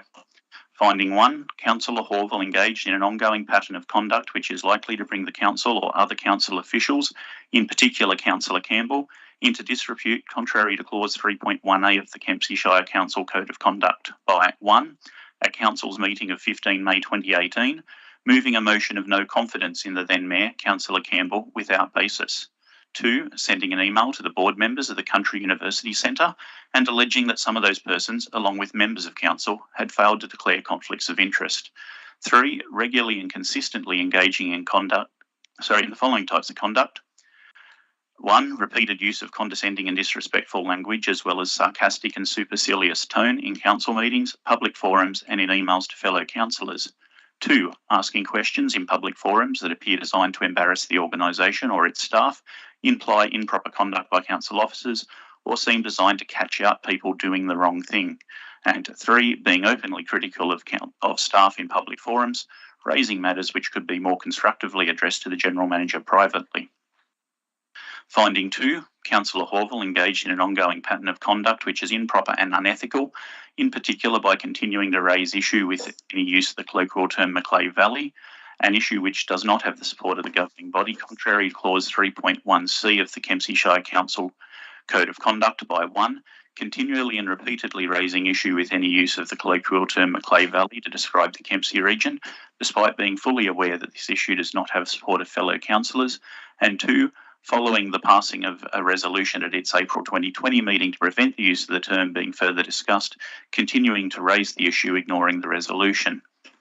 Findings 3 and 4, Councillor Horville engaged in bullying of Councillor Campbell, contrary to clause 3.8 of the Kempsey Shire Council Code of Conduct, finding 3, and Councillor Horville has failed to meet his obligations in relation to meeting, contrary to clauses 3.1 and 3.20 of the Kempsey Shire Council Code of Conduct, finding 4, by 1, continuing to bring points of dissent against the Chair's ruling in meetings of Council with no support, 2, speaking when not called to speak and continuing to speak when called to stop, as well as arguing against the response given by staff or fellow councillors if it's contrary to his belief or position, 3, frequently moving amendments to the minutes, seeking to include additional information or commentary. These proposed amendments are not shared by him prior to meetings, and he is said to portray delight in the surprise factor created by these amendments. The conduct is said to create a tone of antagonism, intimidation and conflict at the beginning of council meetings, which permeates for the remainder of the meeting, impacting their effective function. 4, despite having the opportunity to ask questions of the General Manager between meetings at any time, he chooses to have numerous questions on notice at the end of each meeting. He has publicly stated the large number of questions on notice asked by him in meetings to be an achievement. The tone of these questions is said to be often more reflective of trying to catch the GM and staff out rather than to add value to council deliberations and to assist ratepayers and the community. The often repeated questions or slight iteration of previous questions are time-consuming and costly to administer. 5, challenging the legitimacy of staff decisions and actions. 6, commenting on, critiquing or debating the Chair's rulings. 7, often withdrawing items from the voting block for minor amendments that are either unnecessary or not supported by other councillors, leading to a high level of frustration by his fellow councillors. 8, rarely if ever consulting with staff before making amendments to their recommendations or moving an alternative motion. Again, these are often varied or withdrawn following comment from the staff. 9, frequently inferring that other councillors have not read reports, attachments or minutes. Thank you, and I now declare our meeting closed.